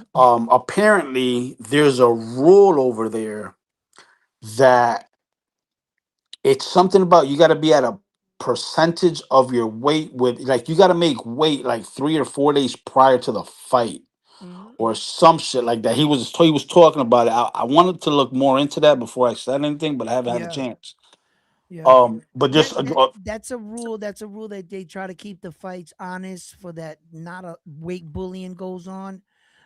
If you're coming in at that weight 3 to 4 days prior to the fight, well then that's you're roughly around that weight. You don't start cutting weight, then. You only want to right, cut weight one time. So because weight cutting is real dangerous. So it kind of keeps the fighter honest and stuff. And this is what I talk about different rules in different countries. And we gotta get tightened up with boxing as a whole. We need the same set of rules everywhere. We need the same judging. We need the same everything. It has to be equal. When Dallas plays 49ers and they go to San Francisco, California, the rules don't change. A first down's a first down, man. And all this shit about putting tape on skin in Japan, that's gotta stop. That's gotta stop. They can't be putting tape on gauze over there, then coming over here and just be gauze. Rules got to be in place worldwide, and I advocate that for boxing because we need the same set of rules everywhere. All this shit with the British Boxing Athletic Association, now you got to deal with different rules, and they're adding shit into it, and it shouldn't be that way. Is the three knockdown rule in effect? Is it not in effect? Are we fighting with these kind of gloves or are we not? Like these things for these fighters. And that's why I see when a lot of fighters say, hell no, I'm not going overseas because I'm not going to obey by their rules. I already feel like they're going to rob me. I never fought like that. well, Zayas did say that he But knows about those rules, but he's gonna negotiate that in the contract. yeah, but Xander never fought under those rules neither. And mentally, it could throw you off. It could throw you off. It's like, can I do this? Can I not do this? You know, um, is the fighter saved by the bell? When I hit him and he goes down, oh, saved by the bell. Well, go to your corner. Hey, Or your did they buddy here, Stock Chaser, says tell Xander to keep the belts warm for Devin. listen, Xander, listen, he could keep him warm for Devin. You know what I'm saying? Because they're gonna stay like that. They're gonna stay nice They're and gonna say shiny, nice right and warm, nice and cozy. warm, right around his waist and around his shoulder, right after the Devin fight. You know what I'm saying? And Devin rides off into the sunset with that loss that he should have got with Ryan, right? But listen, the boxing gods spoke. Ryan was found to be a fucking cheater, and justice was done for Devin, and he got his O back. Great, great. I'm all for that. Go up there fucking around with Xander if you want to. Go ahead. Go ahead and go from 8-ounce gloves to 10-ounce gloves if you want to. Go ahead and make the biggest threat jump in all of boxing is from 147 to 154. From there up, if you're already at 154, the gloves don't change. You're going up, you're still fighting in 10-ounce gloves. Yeah, Devin looked great. 130, 135, 140, 150, all those weight, same equipment. We're talking about a whole different ball game here, ladies and gentlemen. And this is something I would have to see with my own two eyes. This will be one of those fights where I'm going to tell you that not only just skills pay the bills, because I got to admit, Xander is just rightfully skilled, but this is where power and size will play a factor. It will.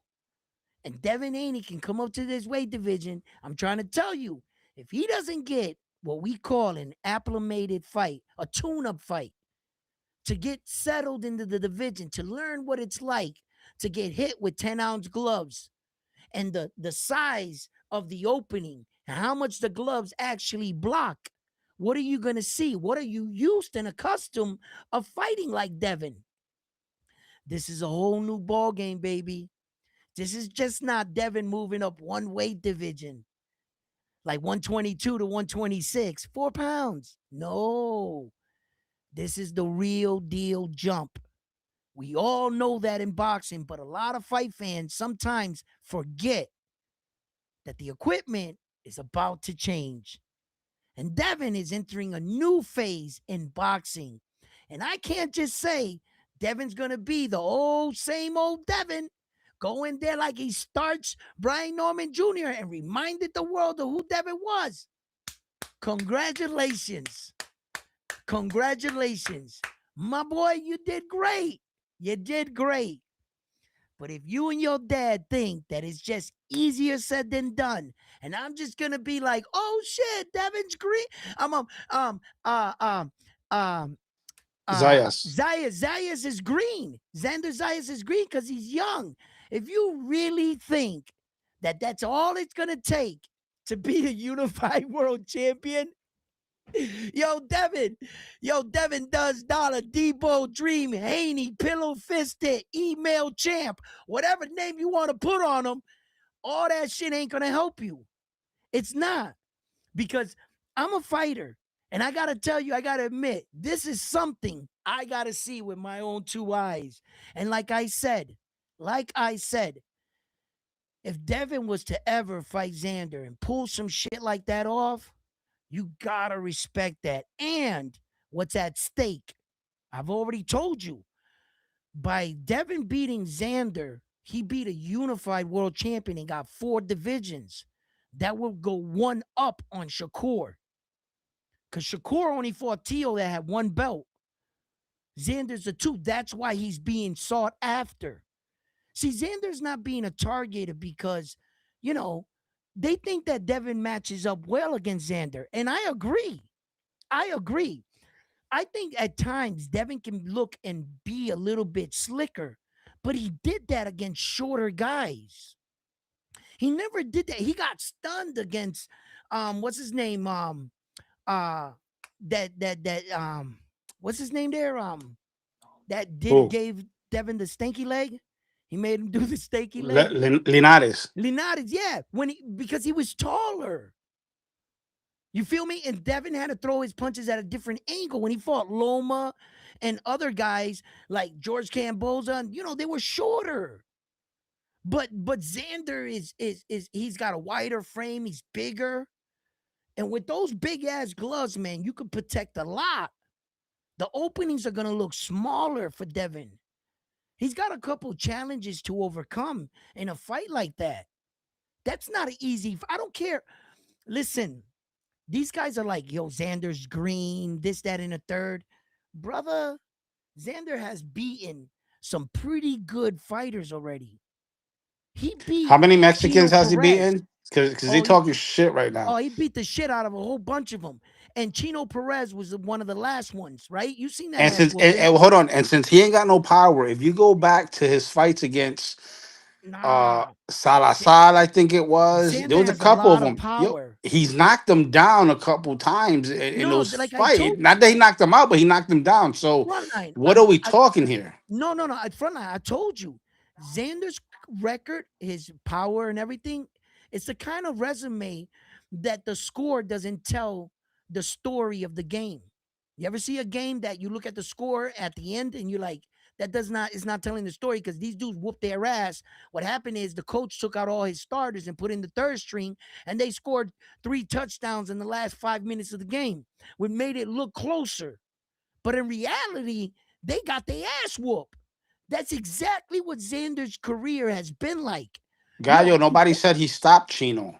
Nobody listen, said he listen. stopped him. No, nobody said they stopped Chino, but I'm just talking about there's a lot of Xander's fights that could have been stopped if there was 10 more seconds in the fight. He knocks the guy out. The guys were flaring all over the ring. He was beating the brakes out of all these guys. And like I said, how many fights have you ever saw Xander have to come back in? Like he was down on the scorecard getting his ass whooped in the fight. How many of those fights? Like Xander is a good fighter. He's good enough. His technique, he's a technical. He does all the small things right over and over again.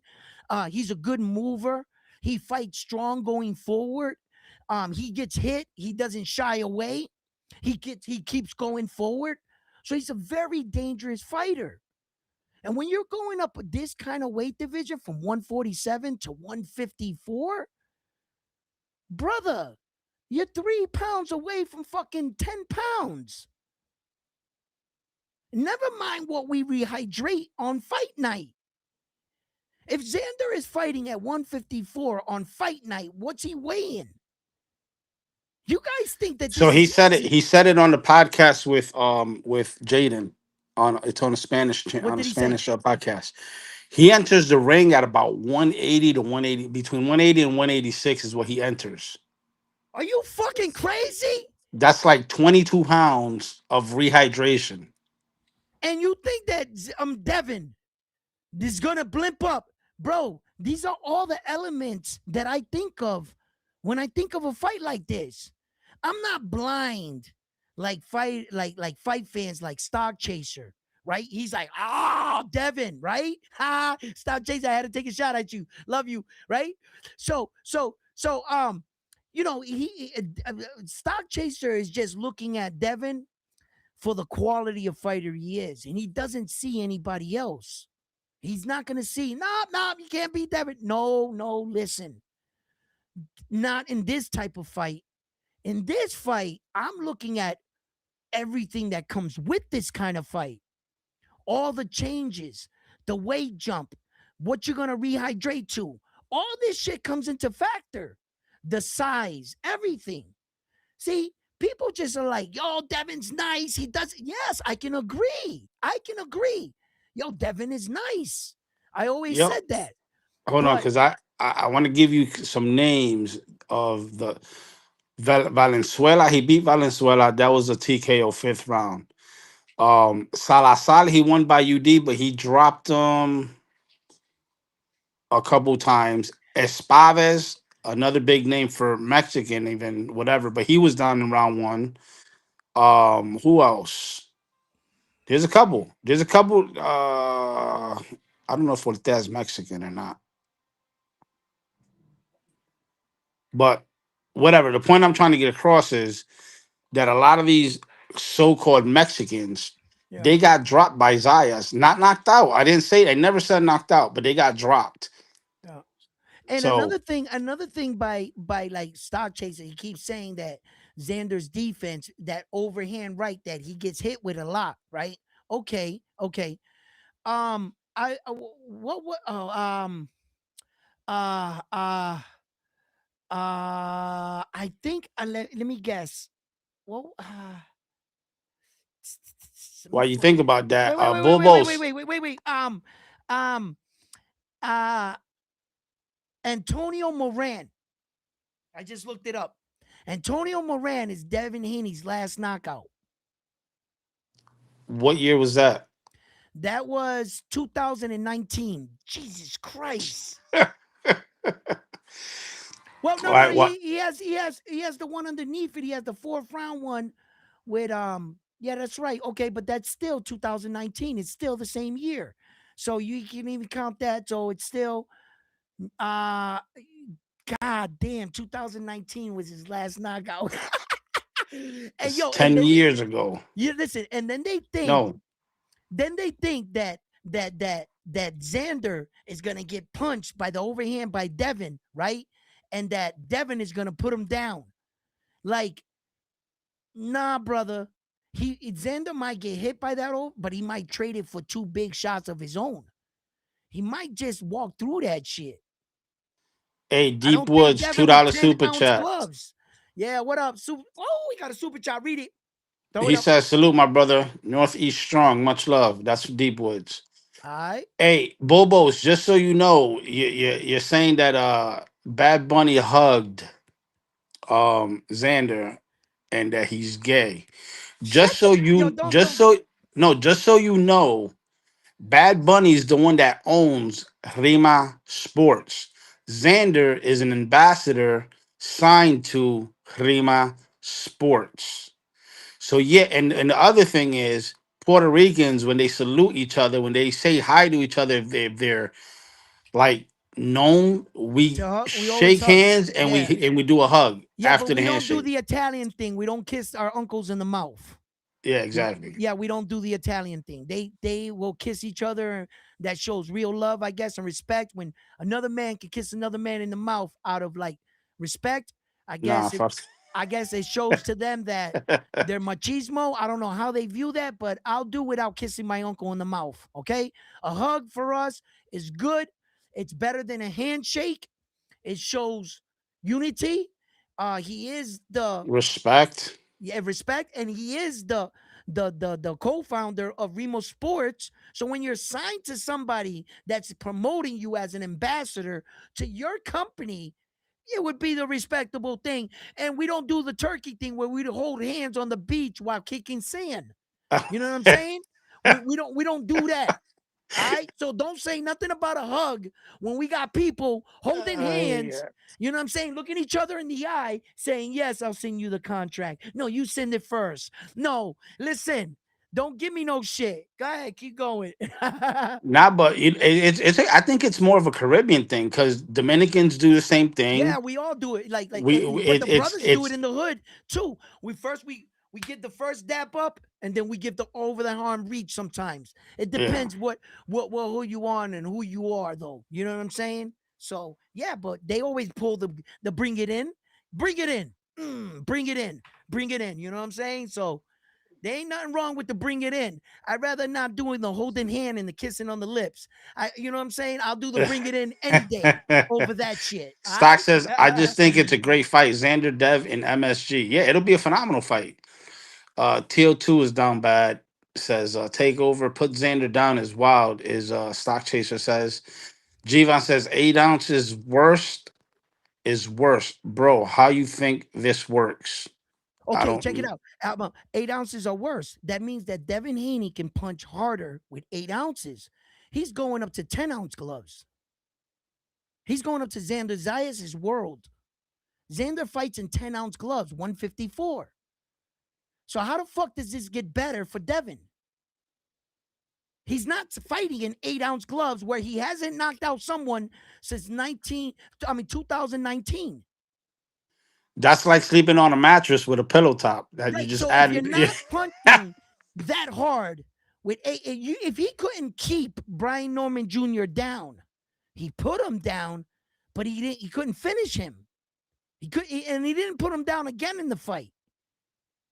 So when you're moving up to 10-ounce gloves and you're not knocking people out, you're not known for a big puncher. Your last knockout was 2019. What gives me the impression overnight Devin's just going to become this miraculous puncher with 10-ounce gloves? Jason says the last time Devin had a knockout, Xander was last year in high school. Last year in high school, yeah. Takeover says trolls spreading false information. Um, work hard, round one, frontline. What's going on, fellas? Round What's up? work hard. What's up, bro? What's up? Canelo hugged Turkey in the beach. Says Takeover. Bud held Turkey hand on the beach. Says Jivan. Stock says I do pick Xander against Josh Kelly though. Should be interesting. Joseph says Dev might 12-0 Xander. Just kidding. I see Dev 8-4 though. A4, okay. Bobos. Apologies to Koki. It was not my intention to offend the LGBTQ community. Yo, you guys are Deep Woods terrible. says Stock Chasers getting trunked by the OG from Hunts Point. Mm, Let me see. Xander stops. Devin says Moon Man. Takeover says Josh Kelly is tricky and he's a mover. he's It will be tricky. interesting to see how Xander Zaya adapts to that style. Yeah. I mean, I worry. See, Josh Kelly can be the Devin Haney threat. Josh Kelly doesn't look like so much Devin Haney, but if Devin Haney had the size and everything, he would, and he was to turn black, that would be Devin Haney for Xander, because that's how much of a threat I view him. Not same fighting style, so to speak, but the kind of threat I would view Devin then. If he was up there and well versed in the 154 like Josh Kelly was, we'd be talking about a different fight here. I would be viewing Devin Haney like I view Jerron Boots Ennis versus Xander. Now that would be a way tougher fight for me to view because Jerron Boots Ennis, he's a different kind of creature. Like Geron, like he's he's gonna show you now at 154 that he wants to be that guy. If he could beat a fighter like Virgil, then it's really gonna solidify his claim at some of these champions. And I think that that would be a tougher fight. And I think, and I'm one of the guys said it best. Like Jerron Boots Ennis is just wasting on a shelf. I feel he's been putting his career on hold for like one guy. He was chasing one name and he just wanted to, he did this too many times in his career. I think Jerron Boots Ennis should have stayed active. I think that he should keep himself in the ring, just fight these guys, but stay strong and sharp. Um, and I don't like that, but I think it would be a different fight. So Josh Kelly, man, um, out of all the champions, I actually fear Josh Kelly more than Sebastian Fundora, to tell you if I'm being honest. I think Sebastian Fundora, if he was to fight Xander, I think Xander can get in on the inside with Sebastian Fundora. I think he could turn Sebastian Fundora into the old Sebastian Fundora, where Sebastian Fundora wouldn't mind getting in, and that's your opening right there. Once you get Sebastian to try to get small with you and go in on the inside, the over the top shot is there. He has a tendency of always dropping his hands low. So Xander was going to want to move in on the inside on him. I wouldn't recommend to start fighting Xander's way. When Tim Tszyu, the second time they fought, he tried to fight Xander more relaxed, more poised. But I always said this. Me and Frontline have had conversations about this. When Sebastian Fundora and Tim Tszyu fought the first time, even though he got the cut on the top of the head, in actuality, not so much blood, not so much blinding his eyes, but it was actually a good thing for Tim Tszyu. Why do I say that? It made Tim Tszyu fight more aggressive, more desperate. He was willing to take more chances. He really attacked Sebastian Fundora because of the fear of the fight being stopped because of the cut. So when he fought Sebastian Fundora that with that much ferociousness and that much intensity and aggression, that was the best version of Tim Tszyu you were ever gonna get. The only thing is he was a little back behind the eight ball because there was blood in his eyes and his vision might have been impaired. So if you could take the blood out but leave the intensity he was fighting Sebastian with, he still didn't beat Sebastian Fundora. So I said in the second fight, Tim Tszyu's not going to have that blood coming down the head, that desperateness, I'm about to lose my belt feeling. He was going to fight a little bit more relaxed. And that's all Sebastian needed.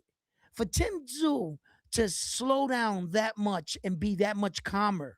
Not this wild, aggressive guy that's about to lose his belt, that's fighting with every fiber in his being. That's what he was dealing with in the first fight. He didn't have that. Tim Tszyu tried to dial it back and try to fight Sebastian smooth. Sebastian beat the shit out of him.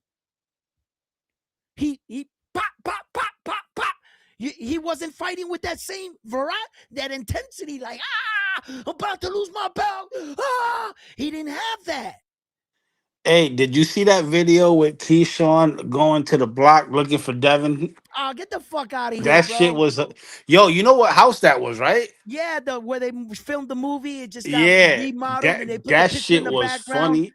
Yeah, check it out. That was dope. That was dope. But It you was know, creative. yeah. Before he got out, they looked left, they looked right, made sure nobody was on the block. Got out there with it, and he came out yelling. Then he jumped back in his car. Right, right. Why you over there looking for Debo? Debo don't live there, Keyshawn. It was a good sketch, but if you want to find Devin, just go to the gym where he's training. That's everybody knows. It's Devin's here working out. His little brother's in New York. They actually tag their locations and shit. If you really wanted that smoke with Devin, pull up on him. You see how that worked out for Tiger Johnson, right? Pull up on Devin if you want to. Go ahead, Keyshawn. I hope you got an entourage to match, but you don't go there on no gangster shit. You just want to talk some shit. I want to tell you, I want to fight you publicly, but pull up on the man. Stop doing these sketches and pulling out belts, trying to sell us the image that you want to fight the man. No, do it like Tio did it. Tio stepped to Devin. Ryan Garcia stepped to Devin. Devin stepped to them. Devin stepped. When Devin wanted to fight a fighter, Devin goes to them and steps to them. Yo, I want to fight you. Devin's in your face, right? Not so much of late. It's more his dad now and his little brother, but still, the Haneys are out there. You know what I mean? But I thought that was hilarious though. What Keyshawn did, I was that was cute. I was like, but Keyshawn, I got a fucking hair across my ass with Keyshawn right now, and I don't like what he said. I'm just gonna keep it funky. I don't like the fact that he said, Devin Haney, why are you picking on the Puerto Ricans, the Latinos? Why don't fight them, fight me. Like, bro, like Yeah, you like we big need brothering him. us. Like we Like need you like we to need his come to our backup. Get the motherfucking aid. Like f- we need your ass to save. Get the fuck up, man. Bro, Keyshawn, like, who this motherfucker? Yo, okay, you beat Jermaine Ortiz. Great job. I'm gonna give you credit for that. You beat the man, right? And you outclassed him. I think that you beat him straight up every fucking round, right? Um, Ortiz might have got one or two in there, but I think Keyshawn, you wiped him down. Yeah, but don't be coming around with that shit like you big brothering us, like you protecting. Oh, I'm standing up for the legend. Get the fuck out of here, bro. Stay in your lane, bro. Fight your own fights. We'll be I just took that shit fine. as comedy though. I didn't We'll take be it as just fine. Yo, Keyshawn Davis is becoming one of these dudes with these props and shit. We talk shit about Tio coming up on stage with motherfucking mascara and a big ass sword, looking all of motherfucking Bret Hart up on motherfucking acting like it's the WWE. So when you say it for one guy, you know what I'm saying? You got to bring it out like, yo, Keyshawn, yo, that was cool. It was slick. I see what the angle. He picked up a little brick. He got a but we don't brick. need your help. Nah, we don't, you know what I'm saying? Handle your own business, Craig. You know what I'm saying? Didn't your father say to fight for yourself? You know what I'm saying? Listen to your father. You know what I'm saying? And stay out of grown folk conversation. You know what I mean? Yo, Keyshawn crazy, bro. He turned me off with that shit. I was like, man, look at this motherfucker. Like, what? Like, yeah, we would do our own fight and don't worry about us. We good, you know? And we coming after them Brits. Y'all think you slick. Nah, we remember that shit. You done fucked us up twice with your Liam Paro and your fucking Dalton Smith. Well, Now we Paro's Australian. Australia. So he's on the other side of the world. Close enough. That counts. All right. You know what I mean? Yo, if anything, we got beef with them. We need to straighten that. You know what I mean? We got to take out some of their top guys. We beaten some of their lower guys, and I saw it. I haven't said anything about it, but those wins are not good enough for me. They're not good enough. They're gonna be like, "Yo, Edwin, you guys are taking these low case wins." You know what they're gonna say? So we got to beat one of them UK dudes, like a champion. You know what I mean? So I would love that. That's why Josh Kelly is right there. If we can beat Josh Kelly, we getting that back. That's why what I mean. That Yeah. fight's better. It's like because we need that against them. Puerto Where, Rico where, down where, where, where bad, would you like that fight to happen? huh? Where would you like that fight to New happen? York, UK or New America? York, New York. I'll take it in New York because okay, I'm not gonna say it's neutral ground, New York, but it's better than Puerto Rico or the UK. Like if you fought in the UK, you would be fighting in Josh Kelly's backyard. If you fought in Puerto Rico, you'd be fighting in Xander's. New Yeah, York, and if you fight in New York, you're basically fighting fighting in Puerto in Rico. yeah, you're fighting in Xander's backyard. Yeah, I you think that are. fight will do good in Vegas, possibly. Vegas, yes. Vegas, that fight would do good there. Yes, it would. But if they're aiming Riyadh, for Puerto, Riyadh. They could put it in Riyadh and make yeah, it. but Riyadh uses the British boxing committee. Yeah, that's So true. Okay. All right. but I think if it's aiming for Puerto Rican Day Parade, then New York would be the spot to make it at. That should be. You know, the Brits are gonna fucking show up and show out. They did Yep. it against the fucking Esta Loca and Amanda Serrano. What's her name? Damn, I'm getting a brain fart. Who are you talking about? Amanda Serrano and Kate, Katie Taylor. Kaylee Taylor. Yeah. Yep, that they And showed up and showed out. yep, my man is Keyshawn's good for the sport. 100%. Keyshawn is a fucking he's what he's one of the few fighters that is keeping boxing interesting. Fighters like that. Although Keyshawn Davis has had some meltdowns and problems and lost his belt on the scale and so forth and so forth. Keyshawn reminded the world with all the distractions, changing of coaches, leaving Bomac. He's been in some tough situations, and a lot of it has to do in part on his own behalf, his own behavior, smoking weed, getting fights canceled, getting DQ'd, no contest for smoking weed on 2 fights. Um, so a lot of this and missing weight has to do with the fighter. So Keyshawn Davis really doing that performance against Jermaine Ortiz and making Jermaine Ortiz look below average. He really did. I have to admit that. Although I love Jermaine Ortiz, I know him personally. Um, I can't be biased. I have to tell the truth, and the truth is the truth. Keyshawn Davis had to remind the world of who he is on that night. He did a great performance, and kudos to him. I love Keyshawn Davis as a fighter, as a boxer. I believe he should get more committed and more dialed in with the sport. That's Hey, my opinion. shout That's out to my opinion. Keith Colon watching from Facebook. He says, "I'm happy you back, my boy." Thank you. Thank you. Thank you. Thank you, Keith. That means a lot, brother. You know, these are hard times, but you gotta keep your mind off stuff, and these are one of my hobbies and things that I love to do, and I'm thankful for everybody coming up here and really keeping me busy, keeping my mind going, and allowing me to just feel like myself for a little while, until I go back to the harsh reality of what has been Hey, and occurred in my life. Keith, you got the backstage pass, my boy. So if you ever want to hop on, you Yeah, just he gotta click does. that. Talk to your dad. Grab that link and hop on whenever you want. Hey, matter of fact, I'll throw it in. I'll make it easy for him if he Well, wants it's to in the come in. WhatsApp. I don't think it'll go into the Oh WhatsApp. yeah, The not WhatsApp. I'm sorry, the Facebook. no, no, no. My restream is connected to my Facebook. Oh, okay. It's streaming live on Facebook right Hey, now. look at God. You're trying to get at me. He said, "Frontline, put some respect on Katie name. She owns your island." Oh three. That's Amanda's Ah, mom. motherfuckers, you motherfucker. Oh, Yeah, why you out here cabrón. with a low blow, Listen, huh? cabrón. Why That you shit's out here just funny below though. the cup? You know what I'm That saying? All was a right. low blow. Yo, you got that. All right, cook. You nah. He hit me. That was a rabbit punch. It was behind the ear, ref. It was behind the ear, man. You seen that shit front line. Yo, That that shit was a motherfucker. fucking and it was a rabbit punch after a clinch. After a ball shot. After a ball shot, a clinch, and then a rabbit punch. Bro, all 3 fouls, bro. That 3 fouls, 3 fights, 3 low blows. Let's go. Yeah. Yo, look at low. I'm not. I'm gonna address it because he says Jermaine Ortiz versus Subriel Matias makes Yeah. sense now.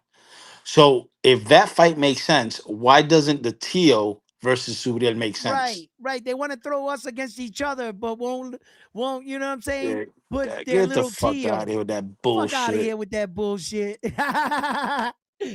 Yo, keep reading the chats. Who else says Uh if Xander goes to England, wins is a big statement. Yeah.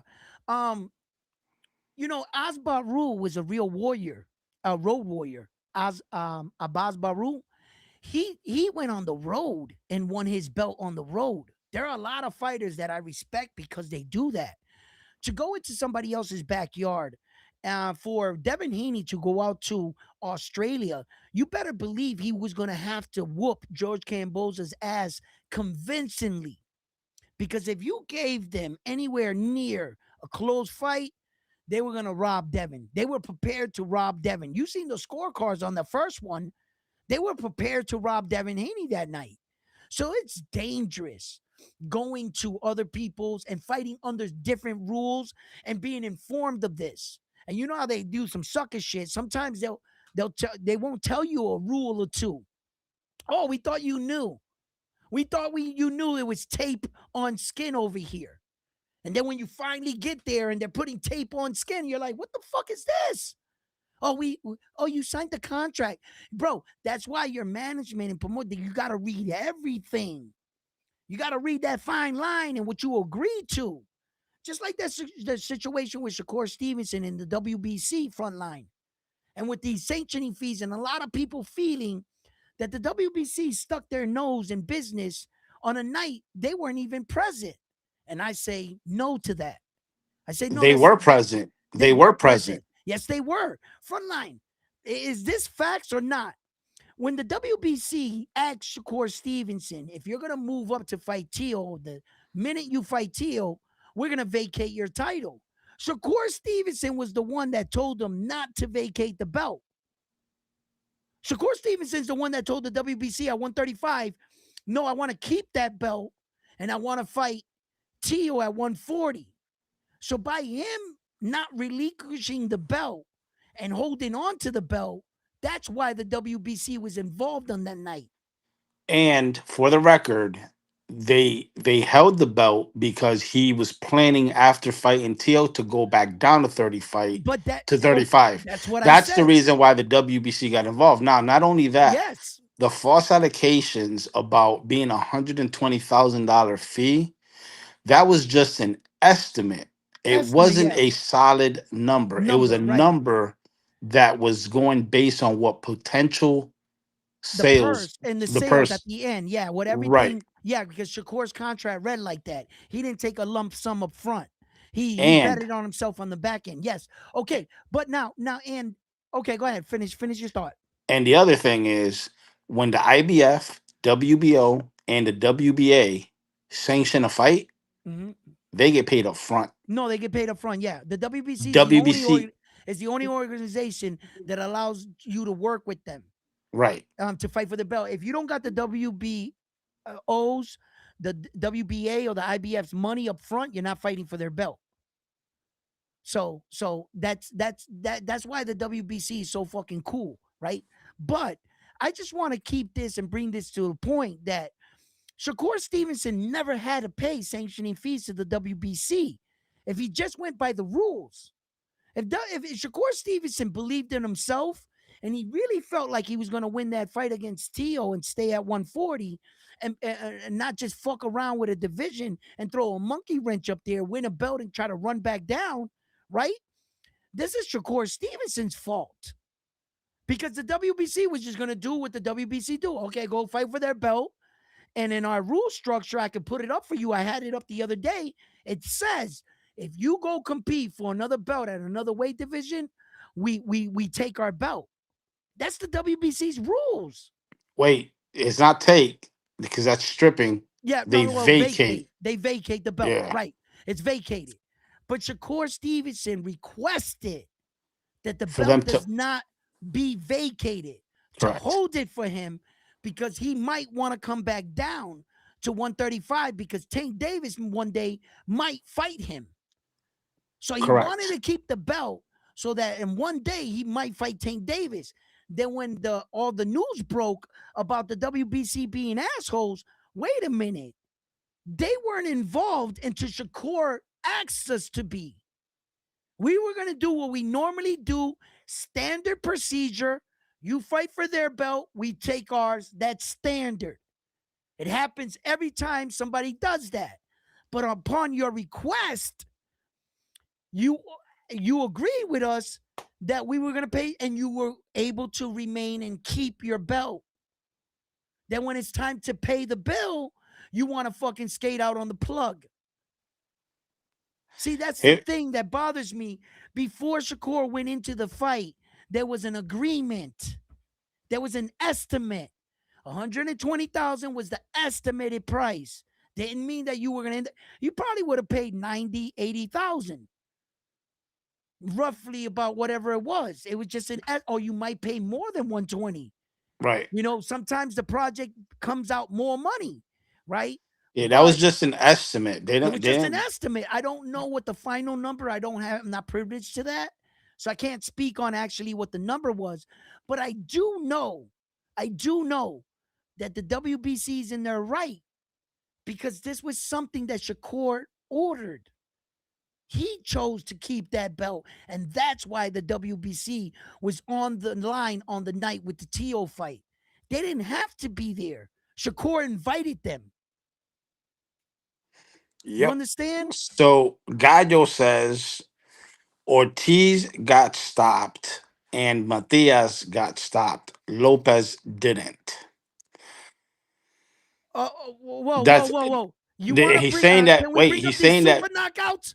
Can we bring up the Mexican super knockouts? No, no, no, no. He's saying that. He's saying that because of the Matias versus Jermaine Ortiz fight should happen and not Teal's because Teal didn't get Oh, dropped and both of them did. That's what he's oh, talking about. okay, But okay. I'm gonna That get to way, him in a second. Let me all catch right. up with the chat. Well, Takeover says, I want the fight at MSG for Zayas, but if he goes to UK and beats Josh Kelly, it's payback for Matias. Lopez yeah. still scared of Matias, says Takeover. Gallo says Ortiz fight Matias because both bums got stopped. Lopez didn't get stopped. They're bums now. Come on. Takeover says Teal is a bum. He didn't stop Ortiz, who beat him. What are you talking about? Keyshawn and Dalton would stop Teal. I think Dalton would stop Teal, says Mo Brains. Matias is shop worn. Joseph says, can y'all speak on how Ryan tickets are barely moving? We'll Ryan get to that tickets are in a sold minute. out. How's it barely moving? It's already sold out. It's been sold out for weeks. Takeover says Teal been What's he dropped talking by about? Cambosos and Sander. Dalton would do worse to Teal.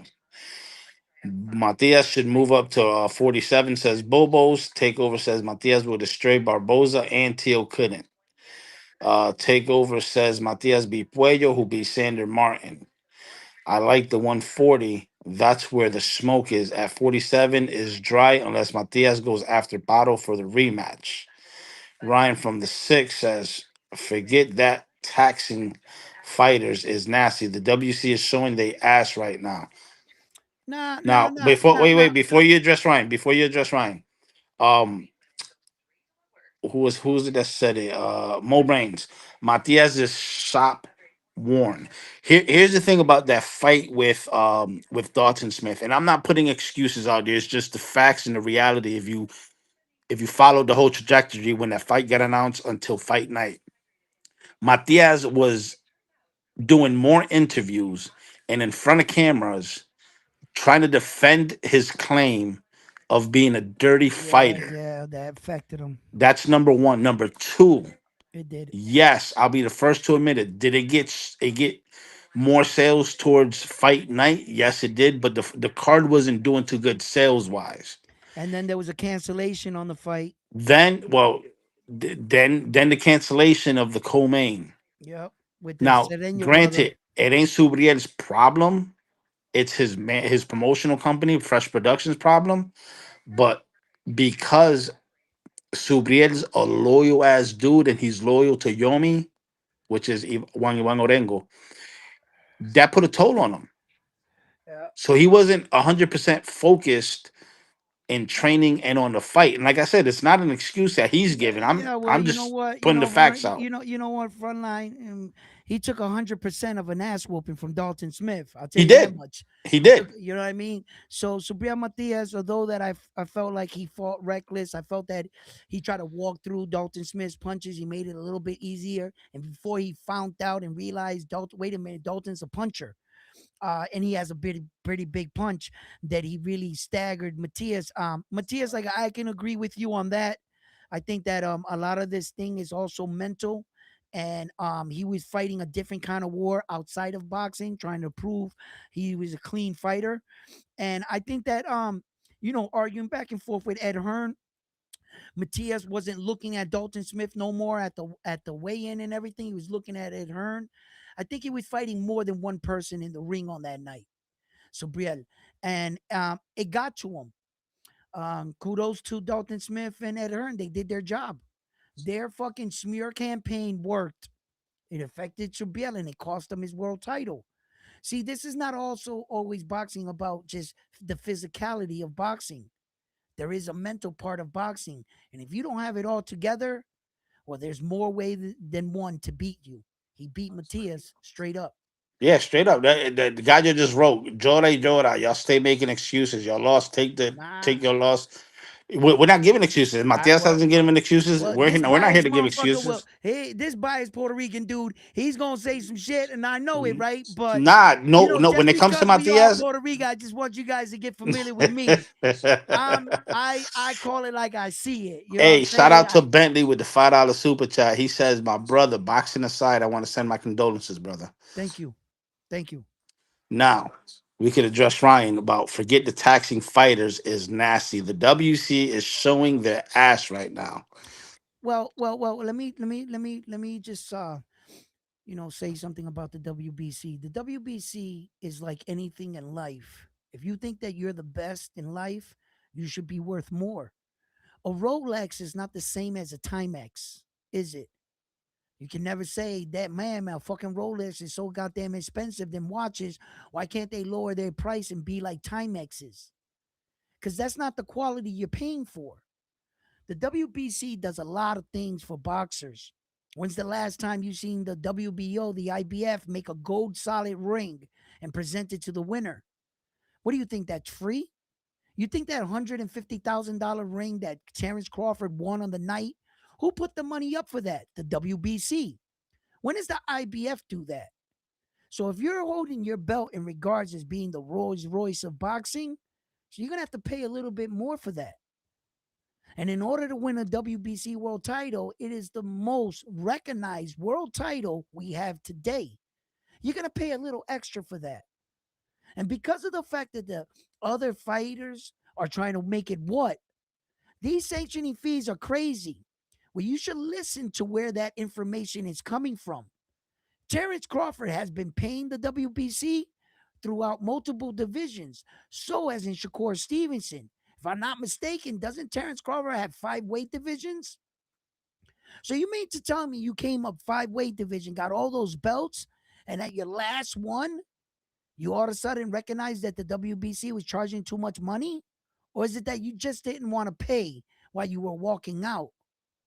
You made a scandal, a big headline, and a mockery of boxing because you wanted to slide out with a couple extra bucks. And you got Shakur Stevenson believing in your bullshit. And if I'm not mistaken, isn't Shakur Stevenson's first belt, wasn't it a WBC? So he's been paying sanctioning fees for the WBC this whole time throughout 3 weight divisions. Not a problem. But all of a sudden, when Big Bro does it, all of a sudden we have a problem. I think that Jamel Charlo said it best on his interview. You're damn right I pay those sanctioning fees because if it wasn't for these belts and these organizations, I wouldn't be the fighter that I am today. And I proudly pay the sanctioning fees, Jamel Charlo said, because the WBC rocks with you. The WBC had Jamel Charlo champion in recess for over 2 years of inactivity.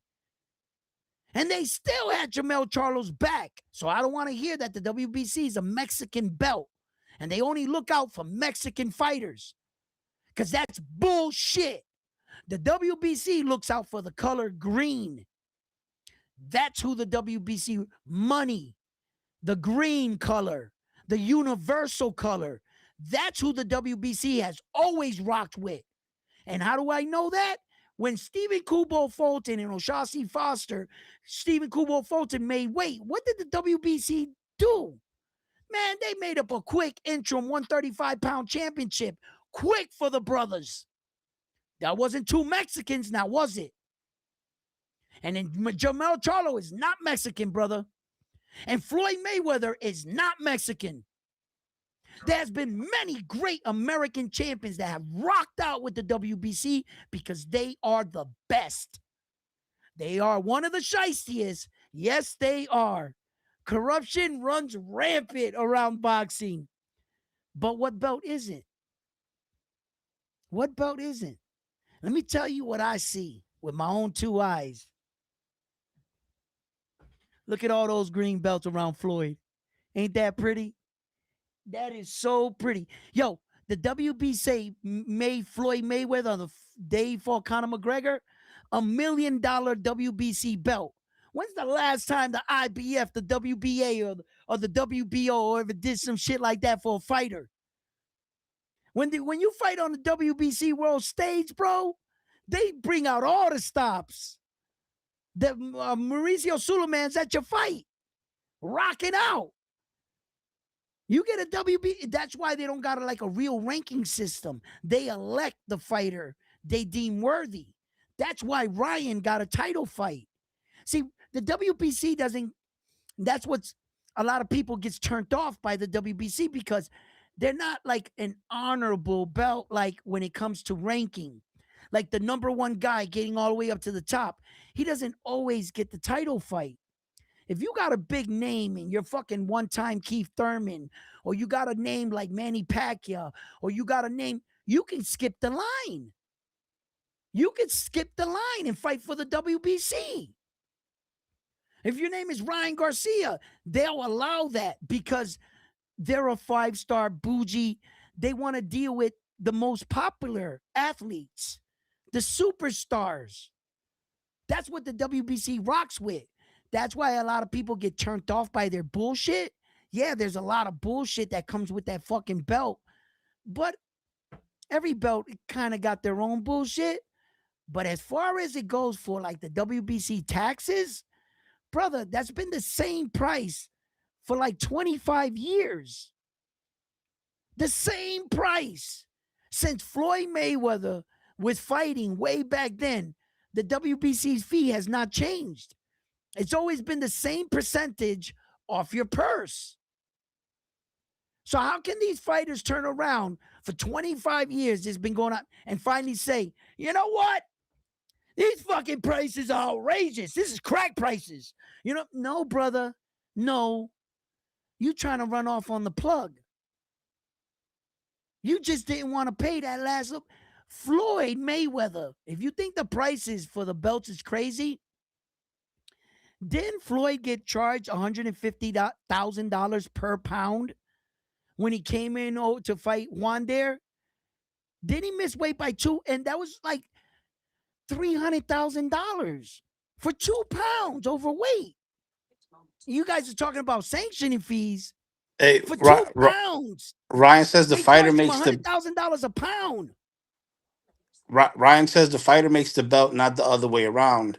Then he says, "You clearly didn't see the Mauricio interview with Mannix. He explained why he didn't strip Charlo. It had nothing to do with fees." It had nothing to do with fees. Nothing to do. And I seen the interview with Charlo. The WBC rocked with Charlo. They showed him a lot of love. What are you talking about? It was never with fees with Charlo. Charlo has never had problems with paying sanctioning fees. He pays them all the time on time. Charlo says he came out and said, I would be nothing without the WBC. He says, yo, they rocked with me. Charlo defends them. It was never, who the fuck said anything about fees when I said Charlo? No, Charlo, he was always on that shit. Yup, I'll pay it. Always. Charlo knows. And then to the gentleman that said the fighter makes the belt, you're 100% correct.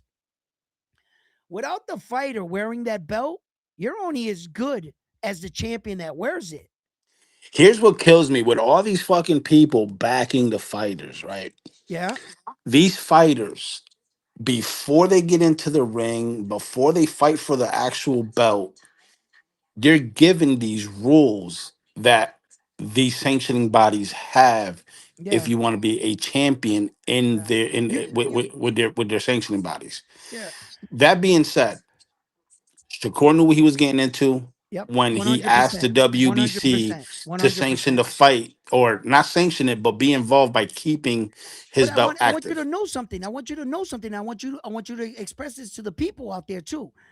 That the only reason why you don't hear any other problems with the other belts is because you will not be fighting for their belt unless you pay them their money up front. That's why. Correct. So you're already paying your sanctioning fees for the IBF, the WBA, and the WBO.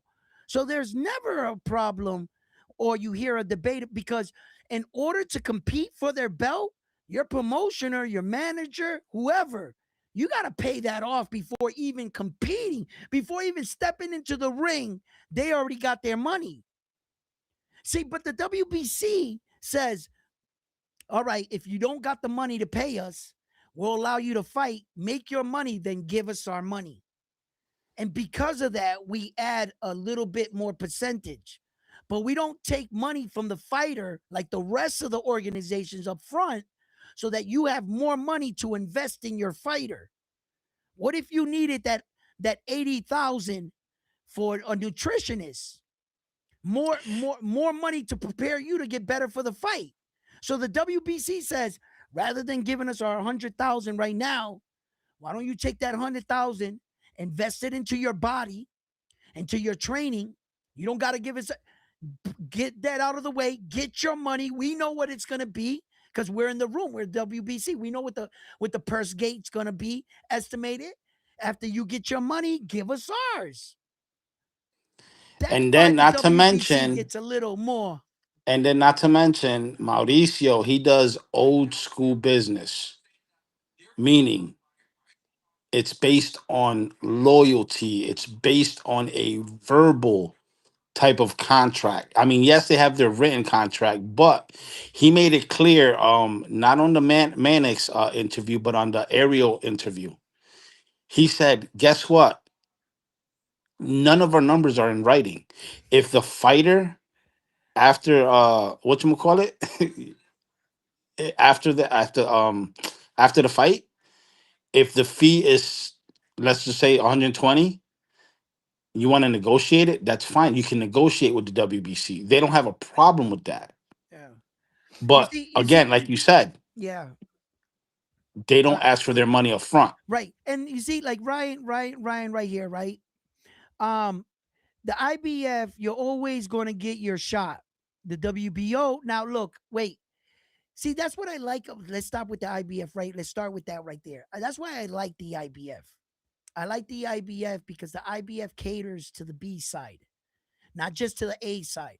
If you're a fighter and you're making your way up the ranking division and you make yourself the number one, number two, number three guy, you're going to get a shot at their belt.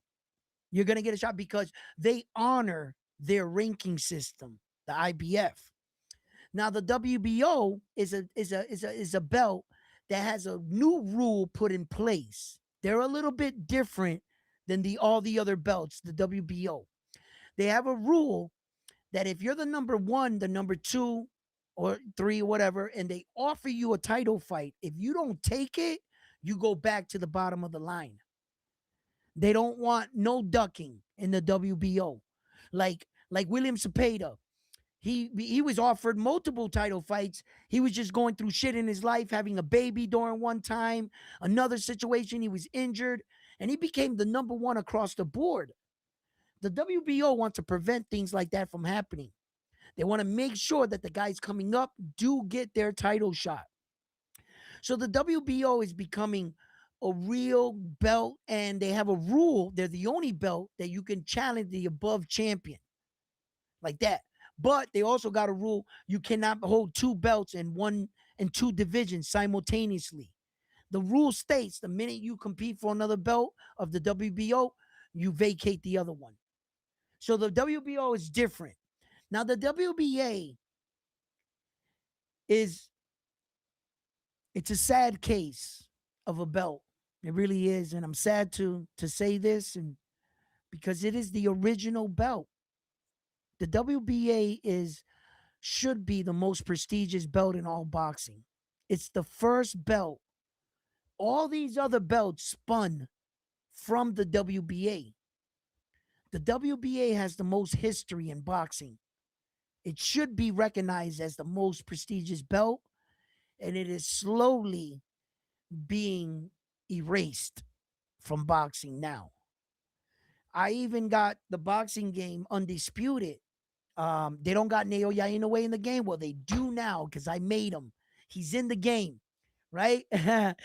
He doesn't look like Naoya anyway much, bro. All that wave moving, that shit takes hours. But anyway, I try to do as close as I could. You don't look nothing like him neither.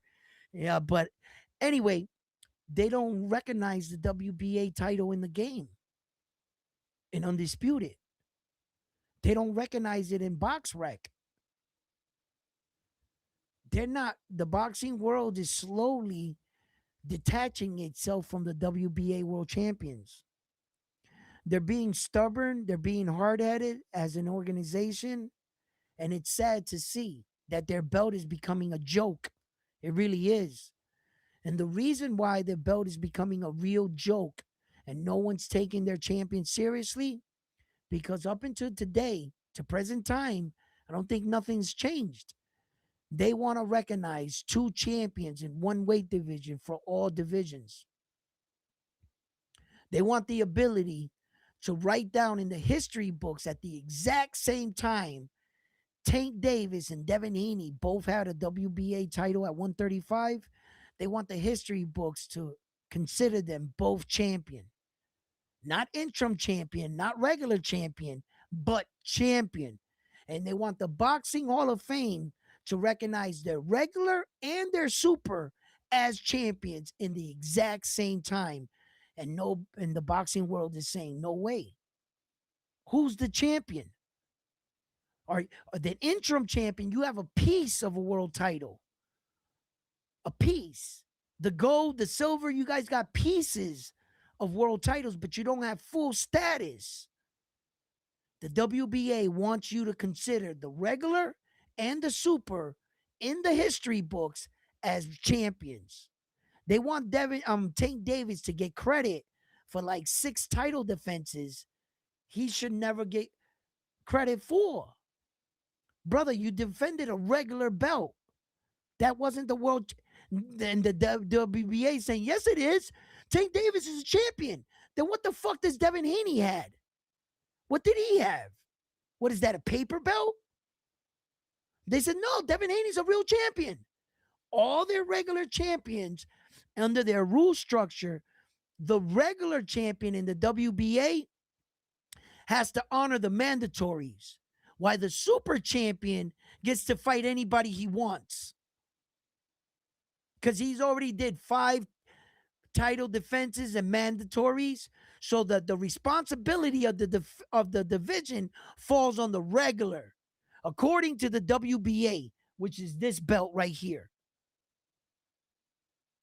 Hey, shout out to V Mason's It's $5 becoming a super joke. chat. The belt. Yeah. Oh, read it off. Yeah, my man. V He said, Mason. "Salute round one. My sincerest condolences to you and your family." Thank you. Thank you. Yeah, man. And a lot of these belts, you know, there's a lot of things that are different with a lot of weight divisions. You could obviously that the colors change in the women's division, and some belts get some things taken off of it.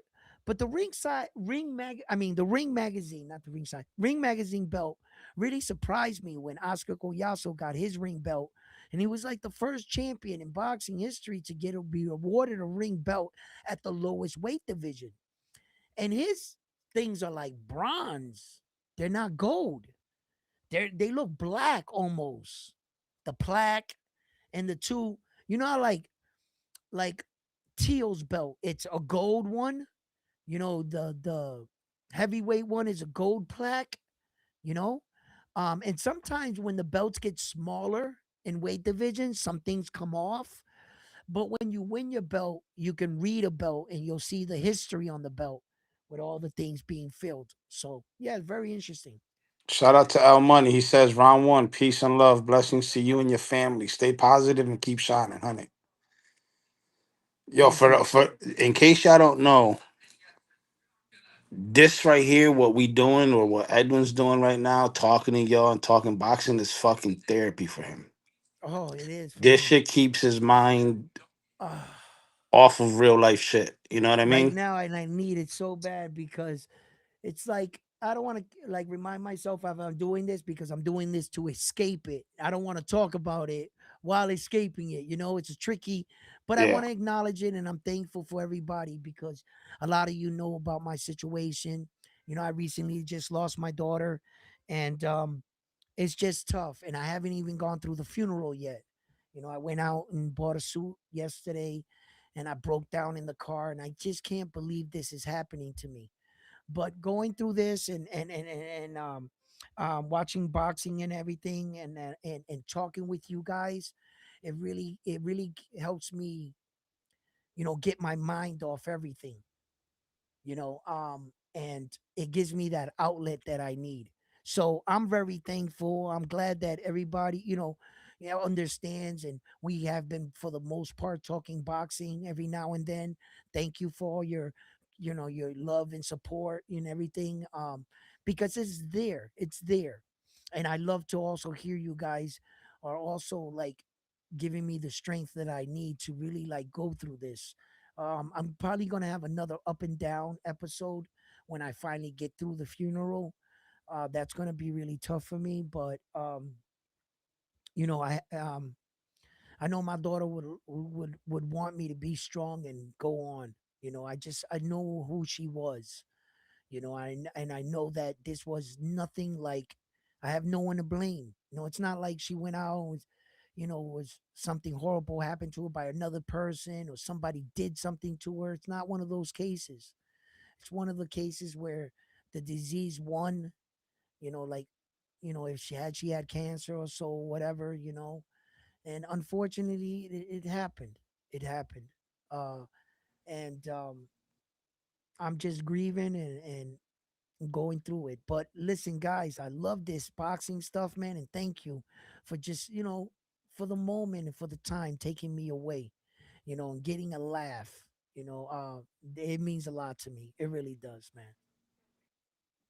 Thank you, Hey, man. Thank you. Ryan says WBA same thing. Made two champions to take more fees from. Now they're a complete joke. Yeah, that's the WBA, man. I'm tell you, man.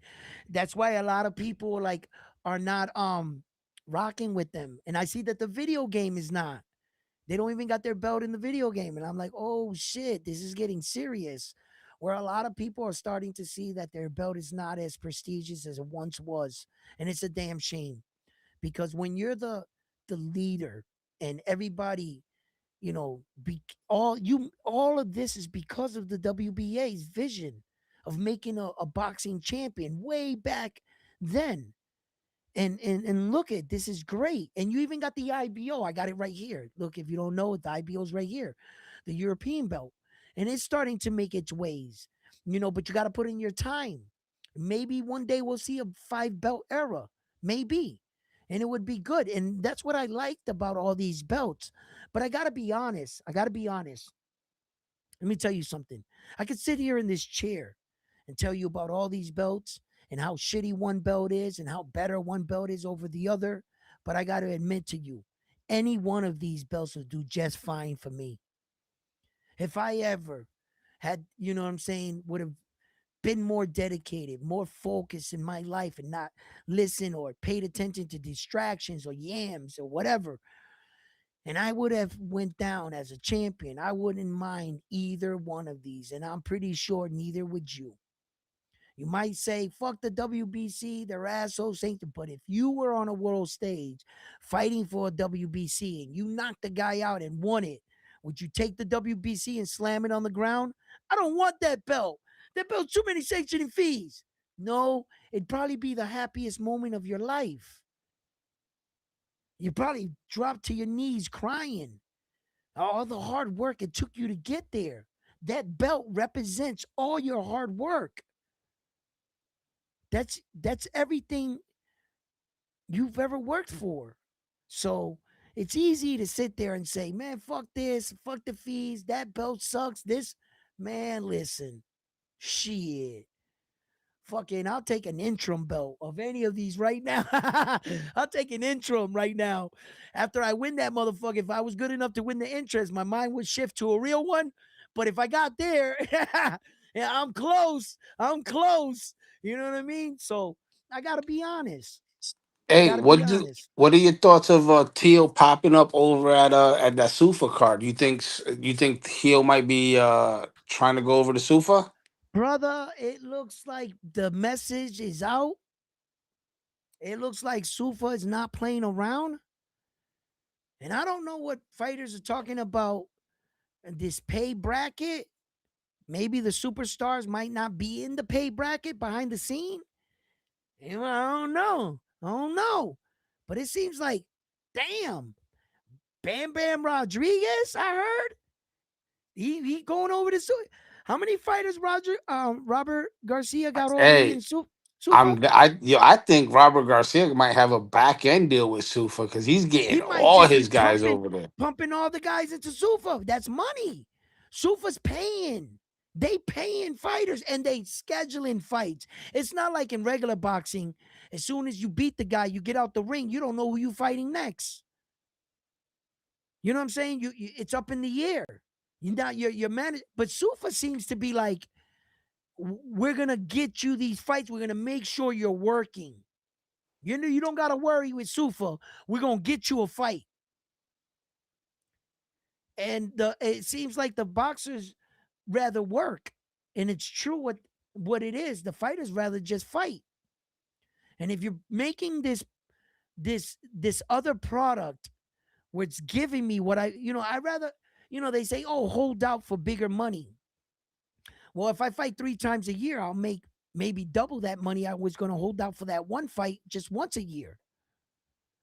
I just fought 3 times.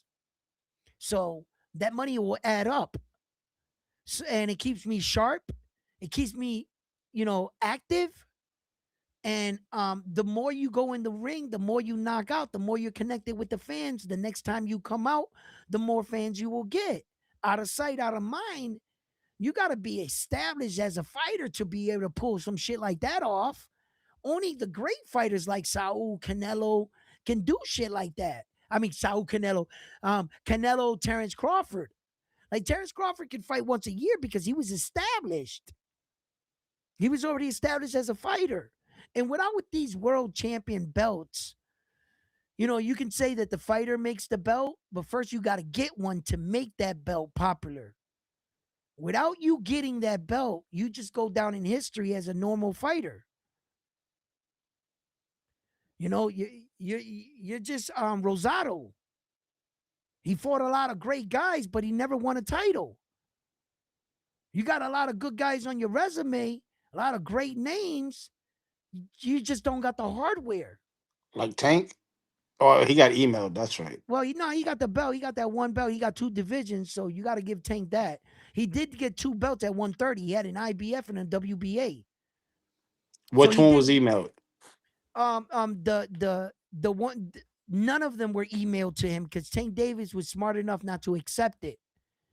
No belt was an email was offered to be elevated after Devin Haney vacated the belts at 135 by moving up to 140 to fight Regis Progress. In that, the WBA alerted Tank Davis that his status as the WBA regular was going to be elevated to the WBA super. Tank Davis knew that if he accepted the WBA super, that would officially be an email upgrade.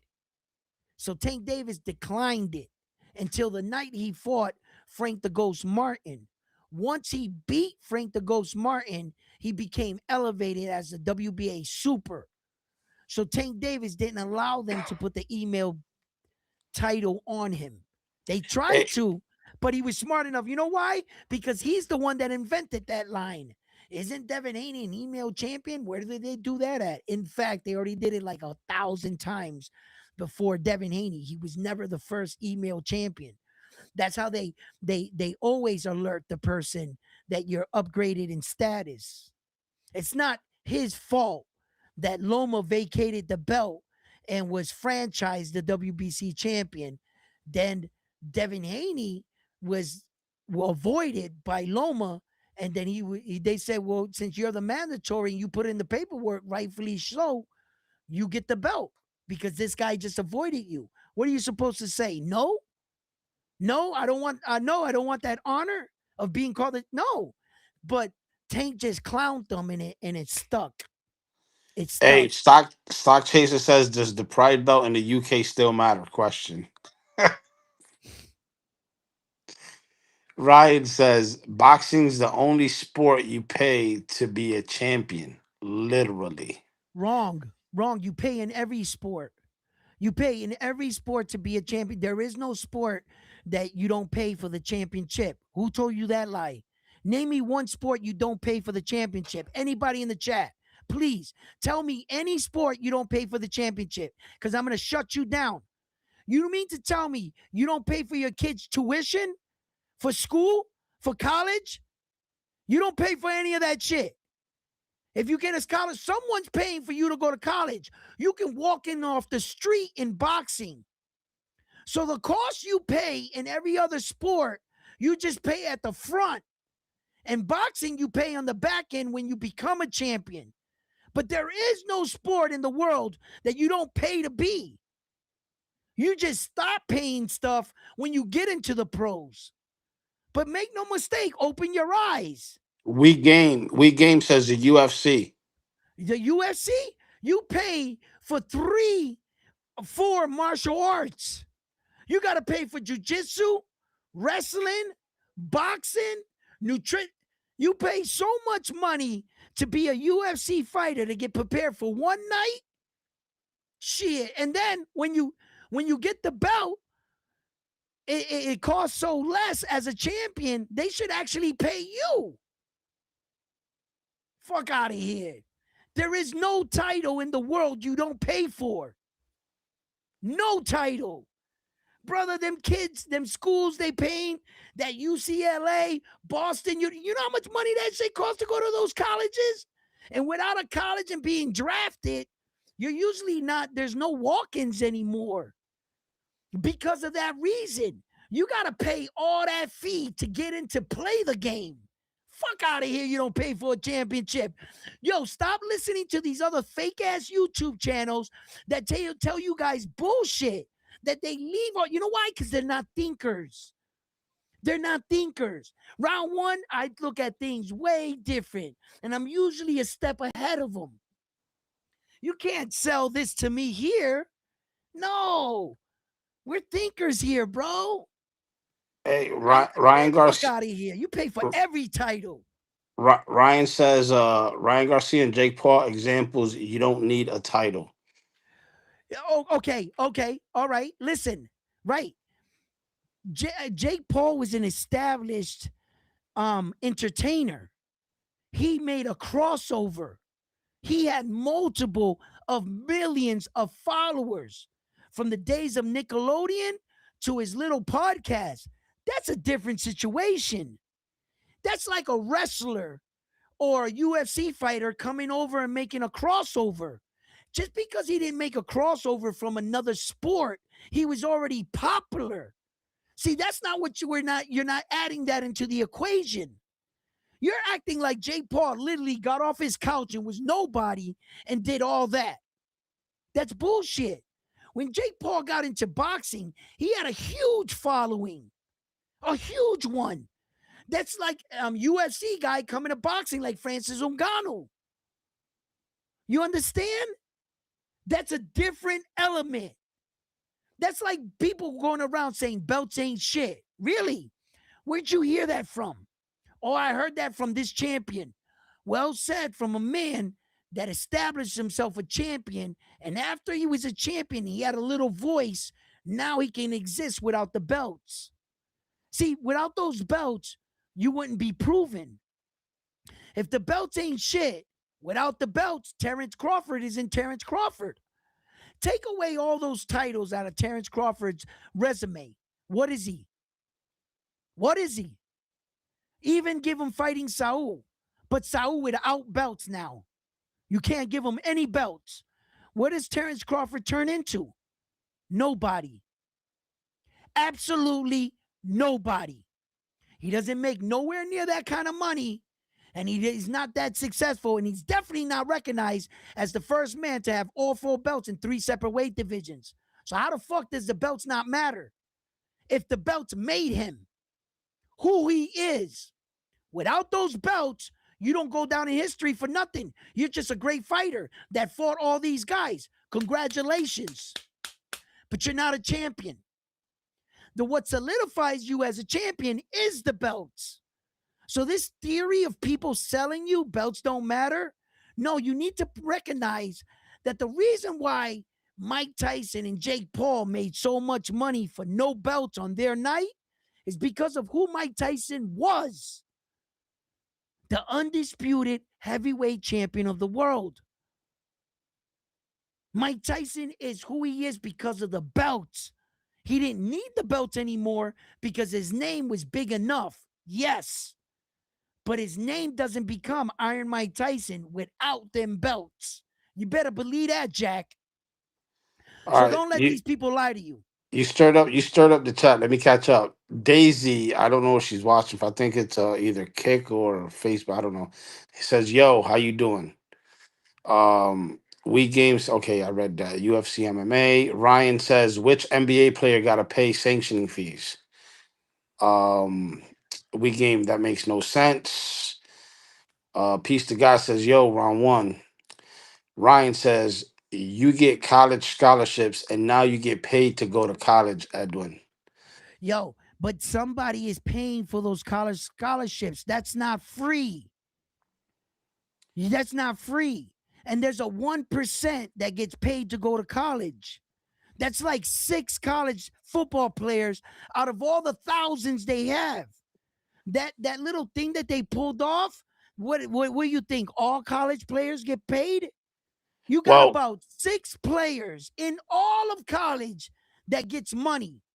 so That's so it. college scholarships, when it comes to sports, the majority of those people paying for those scholarships are like big time donors that Someone is paying for that. yes, somebody's That paying is for it. not free. Just because your ass is good enough and someone believes in you and they know that you can't afford it.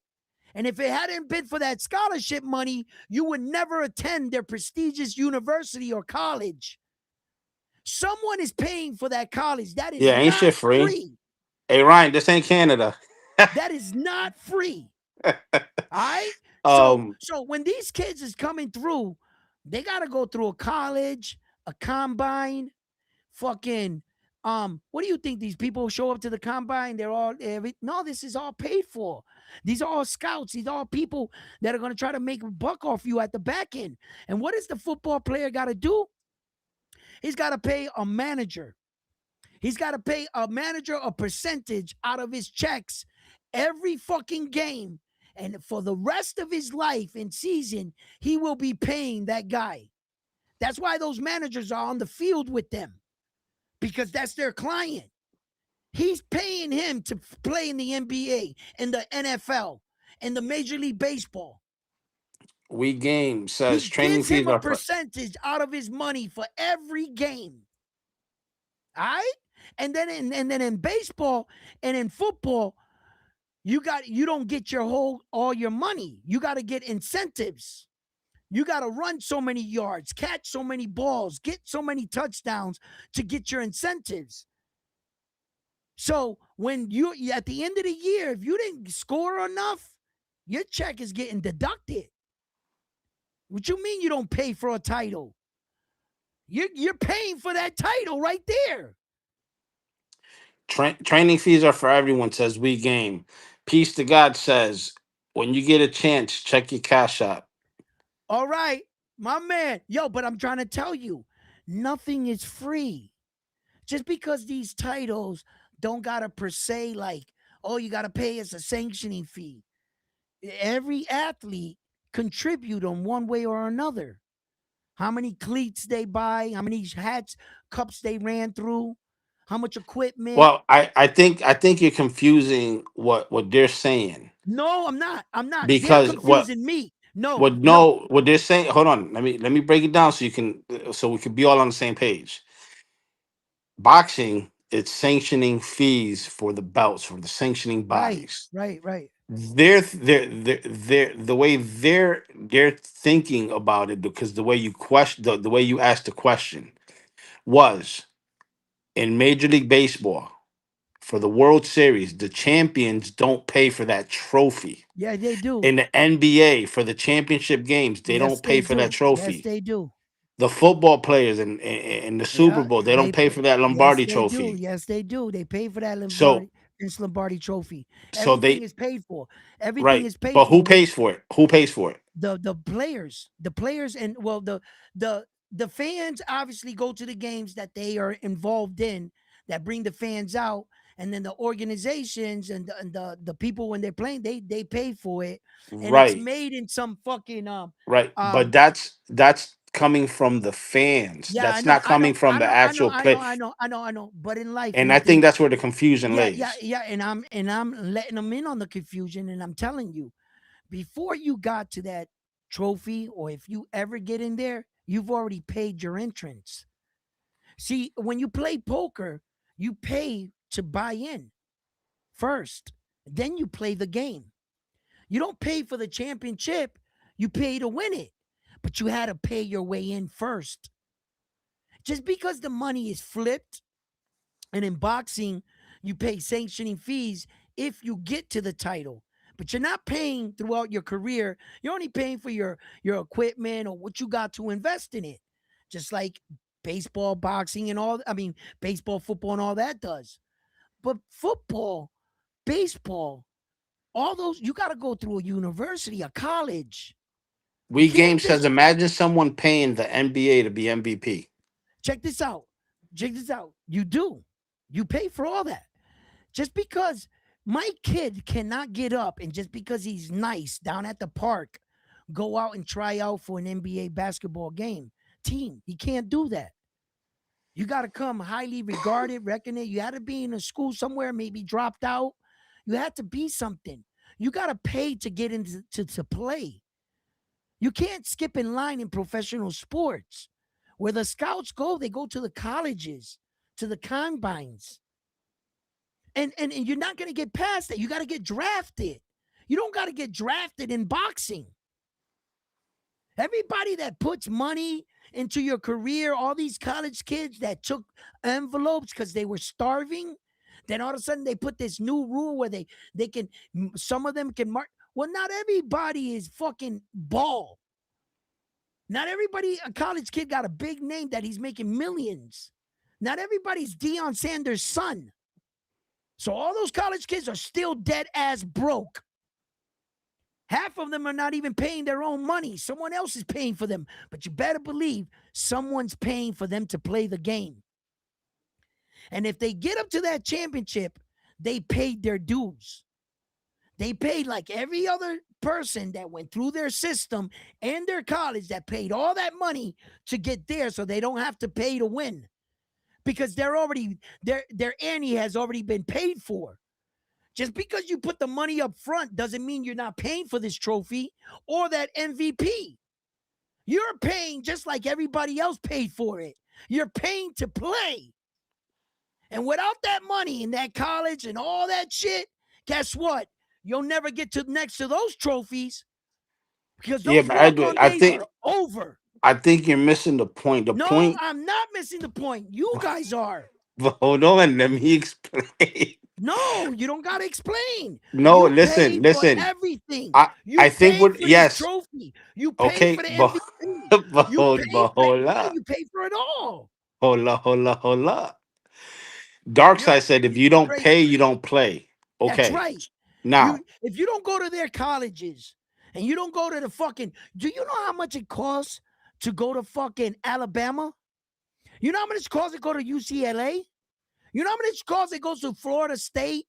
I A fucking Boston, you Harvard? I think where the confusion's coming in, No, Edwin. there is no confusion in my No, part. but hold on, There is no confusion in my part. but I hold on. understand that you go to the NBA, you play, you win the trophy, you raise it up, you don't pay no cent, but you pay everything else. Yo, you're missing the point Everything here. else. You only I pay in think boxing when you get to the championship. the confusion here is you're comparing a team sport versus a one-on-one sport. No, It it doesn't matter in teams because that was never brought into the conversation. It doesn't matter of how big, whether you have a 10, you're playing a game with 10 people or one person. A No, no. The championship is a reason, championship. right? But see, the fans, I don't the care what the fa- fans say. If they the don't see it, fans then they don't. don't know how to view things. But hold up, let me No, that trophy is not free. listen. There is The nothing free the about this trophy. all right, but the point is that I nobody sees that. well, I do. Okay, I do. I do see it. That trophy is not free. Fuck out of here. Edwin. The point is that in boxing, the boxers are getting charged a percentage to hold the belt. Right, right. Let me tell you why. Let me tell you why. In boxing, boxing gives you a world stage. They give you the boxing stage and they give you their belt. You're at your job. You're trying to prove to the world that you're the best in your craft. Without these belts that solidify champion after champion, countless of champions, men and women, have owned each of this belt. And throughout that, they've always tried to prove which champion was the most dominant. That's where the competition between the belts lie. Okay. So as you become a world champion, you know, it's like any championship in any sport. A champion is a champion. I'm just showing you guys the the way things really are, not how they're dressed up to be. But Edwin, What? oh, and no other. Why you get mad at me for? What? No other sport. What? Go In ahead. no other sport do the fans see what goes on for the trophies, so on and so forth. Right, because So, like I was saying, look but at hold. boxing. Wait. Boxing's a sport. You're at your job. This is their belt. That's where the champion fucks up. He thinks when he wins the belt that the belt actually belongs to him. When he retires, that belt stays there, and another guy comes and picks it up. Throughout the history, what makes you great is the belts. They are the belts. Like I said to you, Terrence Crawford's not the fighter he is without those belts. If you want to be a popular fighter, you can be Ryan Garcia. Ryan Garcia is popular, but now if he loses this fight against Mario Barrio for what? The WBC world title. Where are people saying his career is going to go? Down. Why? I thought he didn't need a belt. I thought that his star status can survive losing for the belt.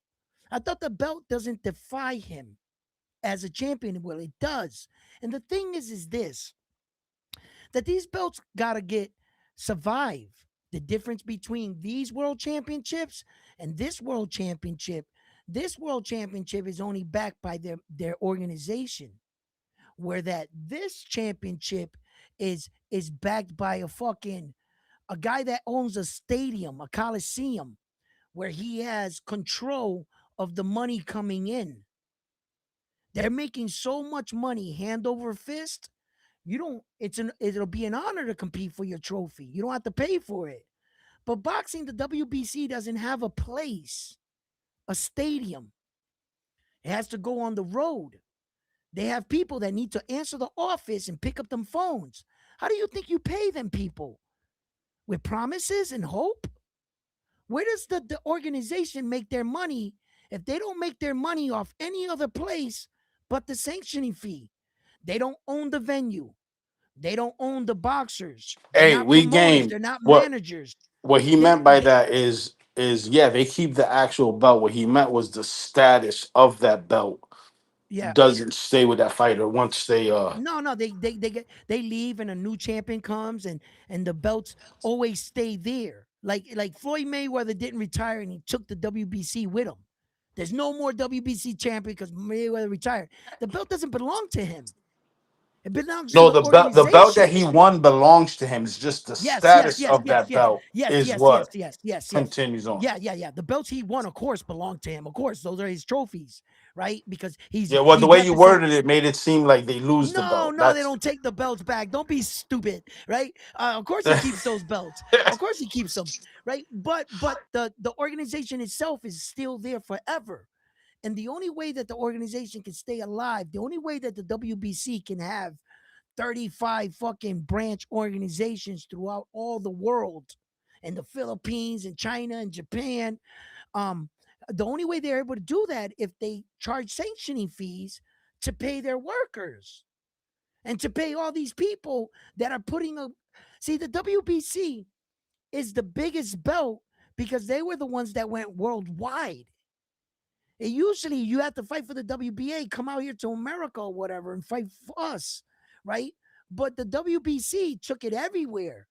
They got organizations and offices all over the world. How do you pay that? With hopes and dreams? The only way they make their money is off percentage from a belt they created. You mean to tell me that if you made a belt, let me say, okay, you out there at home, you come up with the bright idea to make a belt. You made the belt. It was your idea. You're called champion behind something I created. I should not be awarded for anything. I should just allow you. I make money nowhere. I don't have a stadium, an NBA fucking arena. I don't own a baseball Major League Diamond Stadium. Boxing's a show on the road. The only way I can always show up if you show up and compete for my belt. And the only way I can pay my staff if I charge a sanction for my product. I made this belt. You get to compete for it. But the only way that you're honored is you win my belt. Because everybody, I made this belt prestigious. I went around telling the champions, hey, fight for my belt. He won my belt. He represented me as a champion. Now my belt got strength and power. I'm not going down, I'm going up. I'm getting more champions. And throughout the courses of 100 years, my belt's name got strong. You're damn right I'm going to charge a sanctioning fee for that. I made this. I made boxing. You guys do the fighting. But the honor is here. And if I want to keep this belt alive and tradition going, what am I supposed to make a belt and go to every boxing match and gamble to get money to pay my staff? Is that how you think things work? They don't have stadiums like football fucking guys. They don't got none of that shit. That's how it has to function. They don't have popcorn stands and ticket things, these belts. They're by themselves. But they made something. They made something. If you had boxing and it was like there was only like 6 places in the world or 14, 15 places you could only fight in, and boxing was housed in these one buildings, well then if the IBF owned that one building, then they wouldn't have to charge sanctioning fees. They could just charge ticket prices at the door. That's it. But they don't own the building. So the people that own the building, they charge ticket prices, and that doesn't come to the belt now, does it? The belt has to make money somehow. I know, but you're moving Sanctioning the fees. goalposts. You're No, moving the I'm not. goalposts. I'm a businessman. I know how to think. Listen to me, guys. You have to charge sanctioning fees for the belt. They don't have a location where the IBF owns the building, the WBO owns that building, the WBC owns that building. When you rent out and the manager rents out fucking New York City, for instance, fucking Madison Square Garden takes that money at the fucking door and at the popcorn. Then they break bread with them. Then everybody gets a cut. But the WBC, these belts would not survive without sanctioning fees. What you guys would like? Just a belt to be floating in the air? And we make one belt, and every time you beat the guy for it, it exchanges hands? So you don't get a belt to keep your belt. Every time you lose, the belt trades hands? There's just one belt. And it's just mysteriously backed by who? Who determines that belt to be the fucking belt? If you don't have an organization backing your belt, what's to stop the Canadian champion saying, I'm the real world champion? Or the Chinese champion? Or the Russian? They can just say, no, I'm the real champion. But what backs these belts are years of legacy of men and women upholding the belts of something that they made. This is their product. It's not free. You got to understand business. If they owned like a set, I'm trying to tell you, they wouldn't need to charge sanctioning fees. But it doesn't function like that. You got to keep the belt alive without nothing back. What keeps this, what makes the WBC a great belt when the Russian champion or the French Canadian champion or the fucking UK champion come over and try to say, our belt is noble. They say, yeah, well, where's your history? How many champions have you had that held that? Well, here's the WBC's list. Hang. Here's the WBA's list. Hang. The WBO. Hang. The IBF. Hang. Here's the list of the men and women that have fought for this belt and makes these belts the real deal. That's what makes them pros. If you had nothing backing it, there was no sanctioning fees, they would just be like any made up. I could just take this belt. Yup, my guy's the world champion. Here's my guy.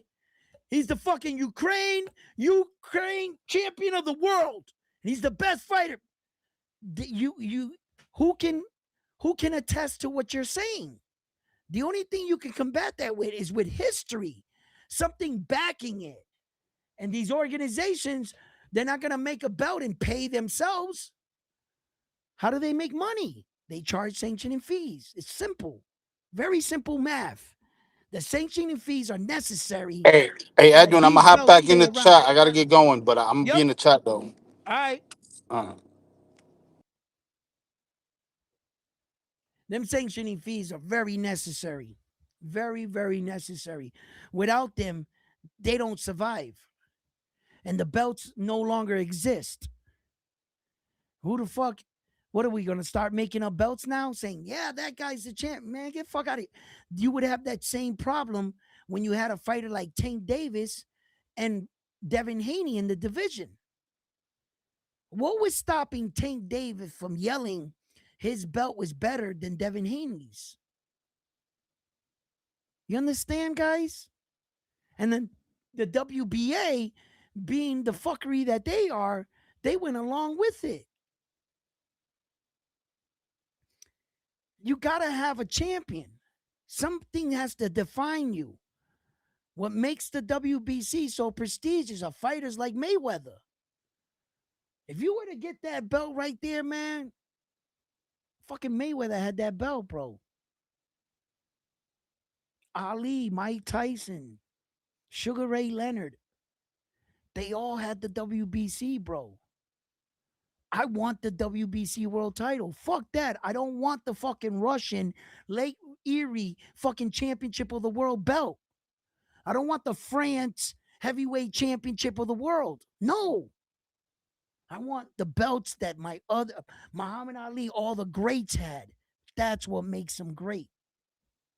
And you got to keep them alive. They got to get paid or they'll die. Who's going to pay them?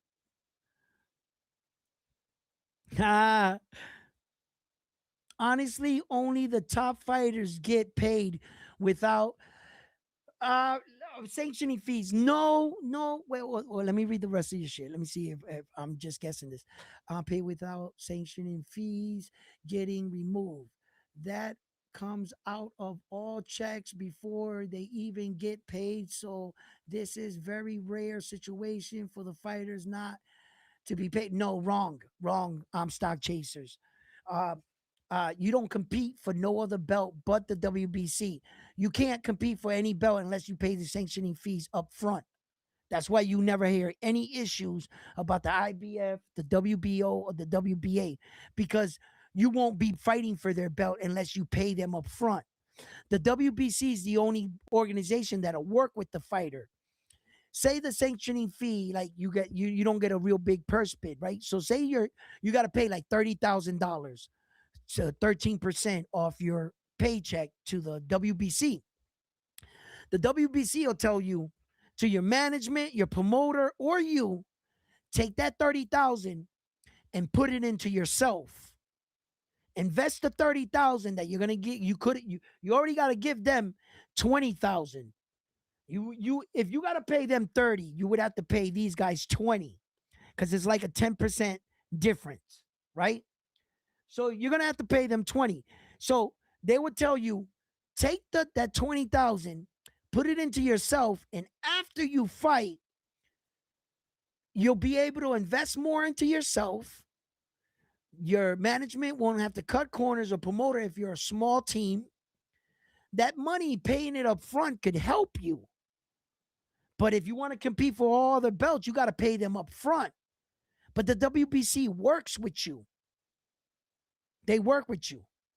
They're a bit more expensive, but at least they let you get paid so that you got the money so that you can pay them. You don't have to scramble up the money to get a title fight like these belts. The WBC goes on a trust system. We'll trust you, pay us. So they fuck with fighters. But like I said, for every good thing, and the WBC throws like these banquets every year for all their champions. They get all the champions up on stage, put up belts around them, men and women champions. Yo, it's a beautiful thing. I wanna attend one. And they do a lot of things, but you know, all this shit about sanctioning fees going to fighters, things, and them have to explain themselves. I would have been like, just straight up, I got to pay my secretary and all my fucking offices around the world. This is the way it is. We made the WBC. We made it. And because I made something and I'm getting paid for it all this time, all of a sudden you guys got to hate on it? You got to hate on my product? If you made something, you would want to get paid for it too, right? Why would you invent something, put it out there for everybody else to have fun, but you get nothing out of it? That don't even make sense. If I made a belt, I want to get paid. Fucking right. I gotta pay my staff. I gotta pay everybody. I gotta pay for a brand new belt every time somebody wins one. I gotta send a. You know how much one of these motherfuckers cost? They're like $2,000 to make. Bro, people are crazy, bro. People are crazy. I don't know. I think sanctioning fees are okay. Sometimes you gotta pay to play, baby. Sometimes you gotta pay to play. And stop comparing my sport to the fucking NBA and basketball. We don't play basketball. We don't play football. We don't play tennis or golf. We fight. We're prize fighters. And sometimes we got to pay to play, baby. We're a different sport. Yeah, you might see it like, you don't pay to win the trophy in the NBA. You actually do. You actually do.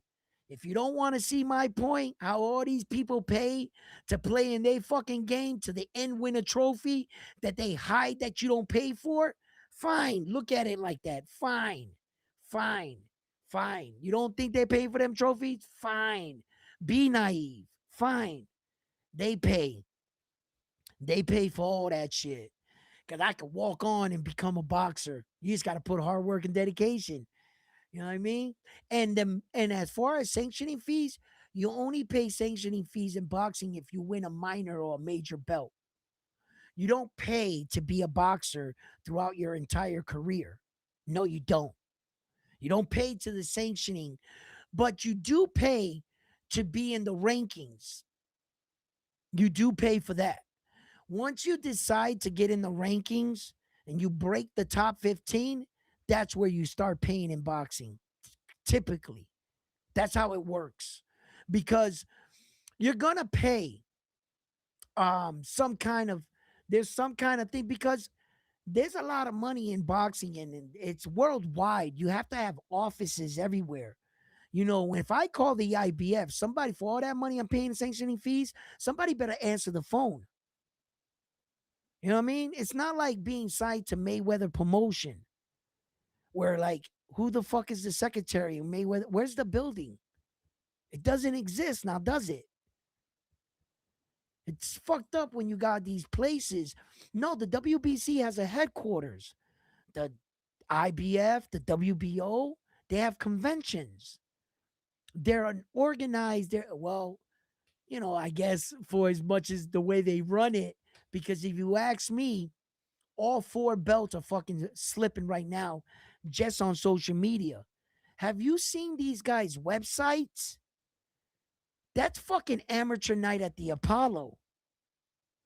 The WBA's website? Oh my God, who the fuck? When's the last time you guys upgraded your website?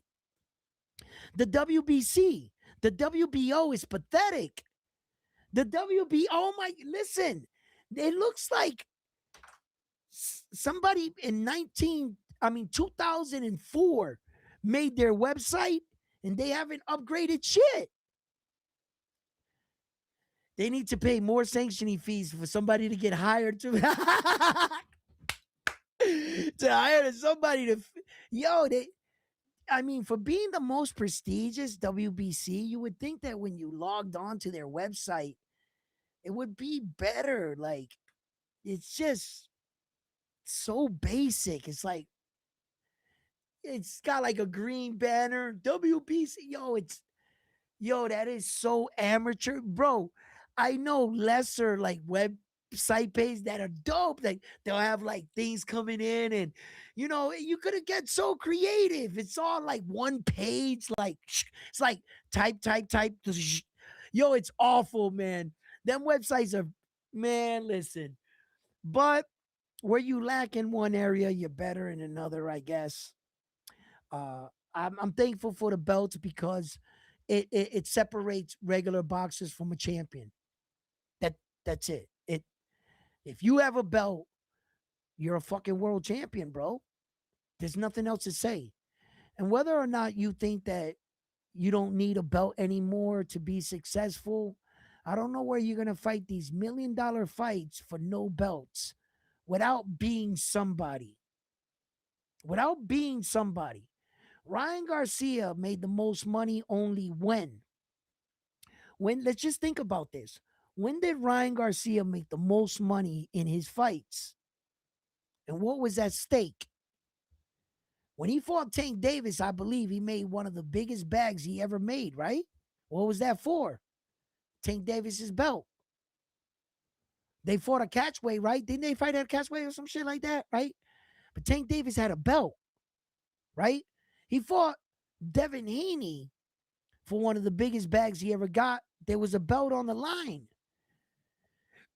When he fought Rowley and he made that big money fight with Rowley, there was a belt on the line. Now he's fighting Mario Barrio. There's a belt on the line. Where is it that belts don't matter again? Where is it that this thing that belts don't? Where do we get to this again? But it seems like the world is not paying attention to what's going on. That the only time he ever made this kind of money is when belts were on the line. Name me a Ryan Garcia fight that he made upwards of the millions of dollars, because he didn't do that with Oscar there. He definitely didn't do that all that money without Tank, without Devin. No. There was a belt in Rolly's fight. There's a belt in this fight. There was a belt in Devin's fight. There was a belt because Tank had a belt in that fight. I don't know if the belt was on the line, but Tank was advertised in that fight as that kind of champion, was he not? Did he not get into the roost into the ring and the ring walk? Tank Davis, 135-pound champion of the world. Boom, WBA. He was announced there as that, so it had to do with belts. It had to do with belts. There are guys that are established that can pull shit off, but they've already established themselves as world champions before in their careers. They don't need to prove that they're champion, they're championship material. There's a difference. Mike Tyson didn't need a belt to fight Jake Paul. He was already a certified, undisputed champion. He already had credentials. It's not like he showed up at the first day of his job and had to prove himself. He was already proven. There's the difference.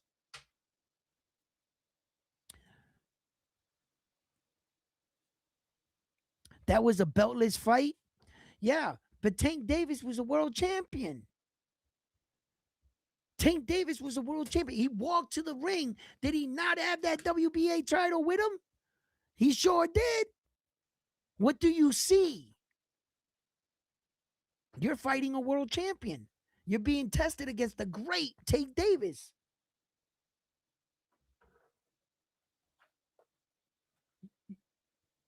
You know what I'm saying? It's not like you're fighting Tank Davis, the beltless fighter. You're not fighting Tank Davis, the beltless fighter. No. Brother, belts matter and they're everything, bro. They're just everything. Um, Without belts, man, you know what I'm saying? Without the world championship, you're not going to go down as a great fighter. If belts didn't matter, right? I'm going to leave you guys with this before I end this live stream. Just think about this. If belts don't matter, when you retire, can you call yourself a champion? Yes or no? If belts don't matter and you never win a belt, you can have all the money in the world. But I'll tell you what you can't do. You can't call yourself champion. People's opinion of you, of being the greatest fighter that did not accomplish no world championships, good luck explaining yourself every time you talk about your boxing career. But I was the best fighter of the era. You didn't win any world titles. So tell me that again, like if I'm 5 years old. Explain to me how belts don't matter. Because according to championship, LeBron doesn't beat Jordan because he doesn't have six. I understand championships. I understand world titles. And I understand if you don't have one or a few of them or many, then you were never a world champion. So if belts don't matter, no matter what Jake Paul does throughout his entire career, when it's all said and done, you know the one thing you'll never go down as? A world champion. Ladies and gentlemen, thank you for tuning in. Please smash that like button. Subscribe to the channel. Become a Round One Sports Talk member. And thank you once again today for keeping my mind out of the clouds and keeping me here focused, talking with you guys about boxing. And I just want to thank you all for everyone that tuned in, like the video, subscribe, talk boxing shit with me, whether we agree or not. Don't get all in your feelings. Like the show, love the show, but I always give you an opportunity to say your part and say mine. So, fight fans, I'm on to the next one after this one here at Round One Sports Talk. You guys have been the best. Let me read the last little bit. Much love. Thank you. The win, the argument, bro. I win the argument. How you win the argument, stock takers? Belts matter, bro. Be easy, my guy. Yo, you're the second stop taking. He's trying to get the last word. You thought I wasn't going to catch that, but no, I caught you. You know what I'm saying? On the camera. You know what I mean? So you didn't walk out and said, yo, you see what I said in round one? He didn't even answer me on the way out. Nah, I got you. You didn't win that argument. You little sucker. Hey, yo, stop taking. Much love. Everybody, I'm on Frontline, my co host. Everybody in the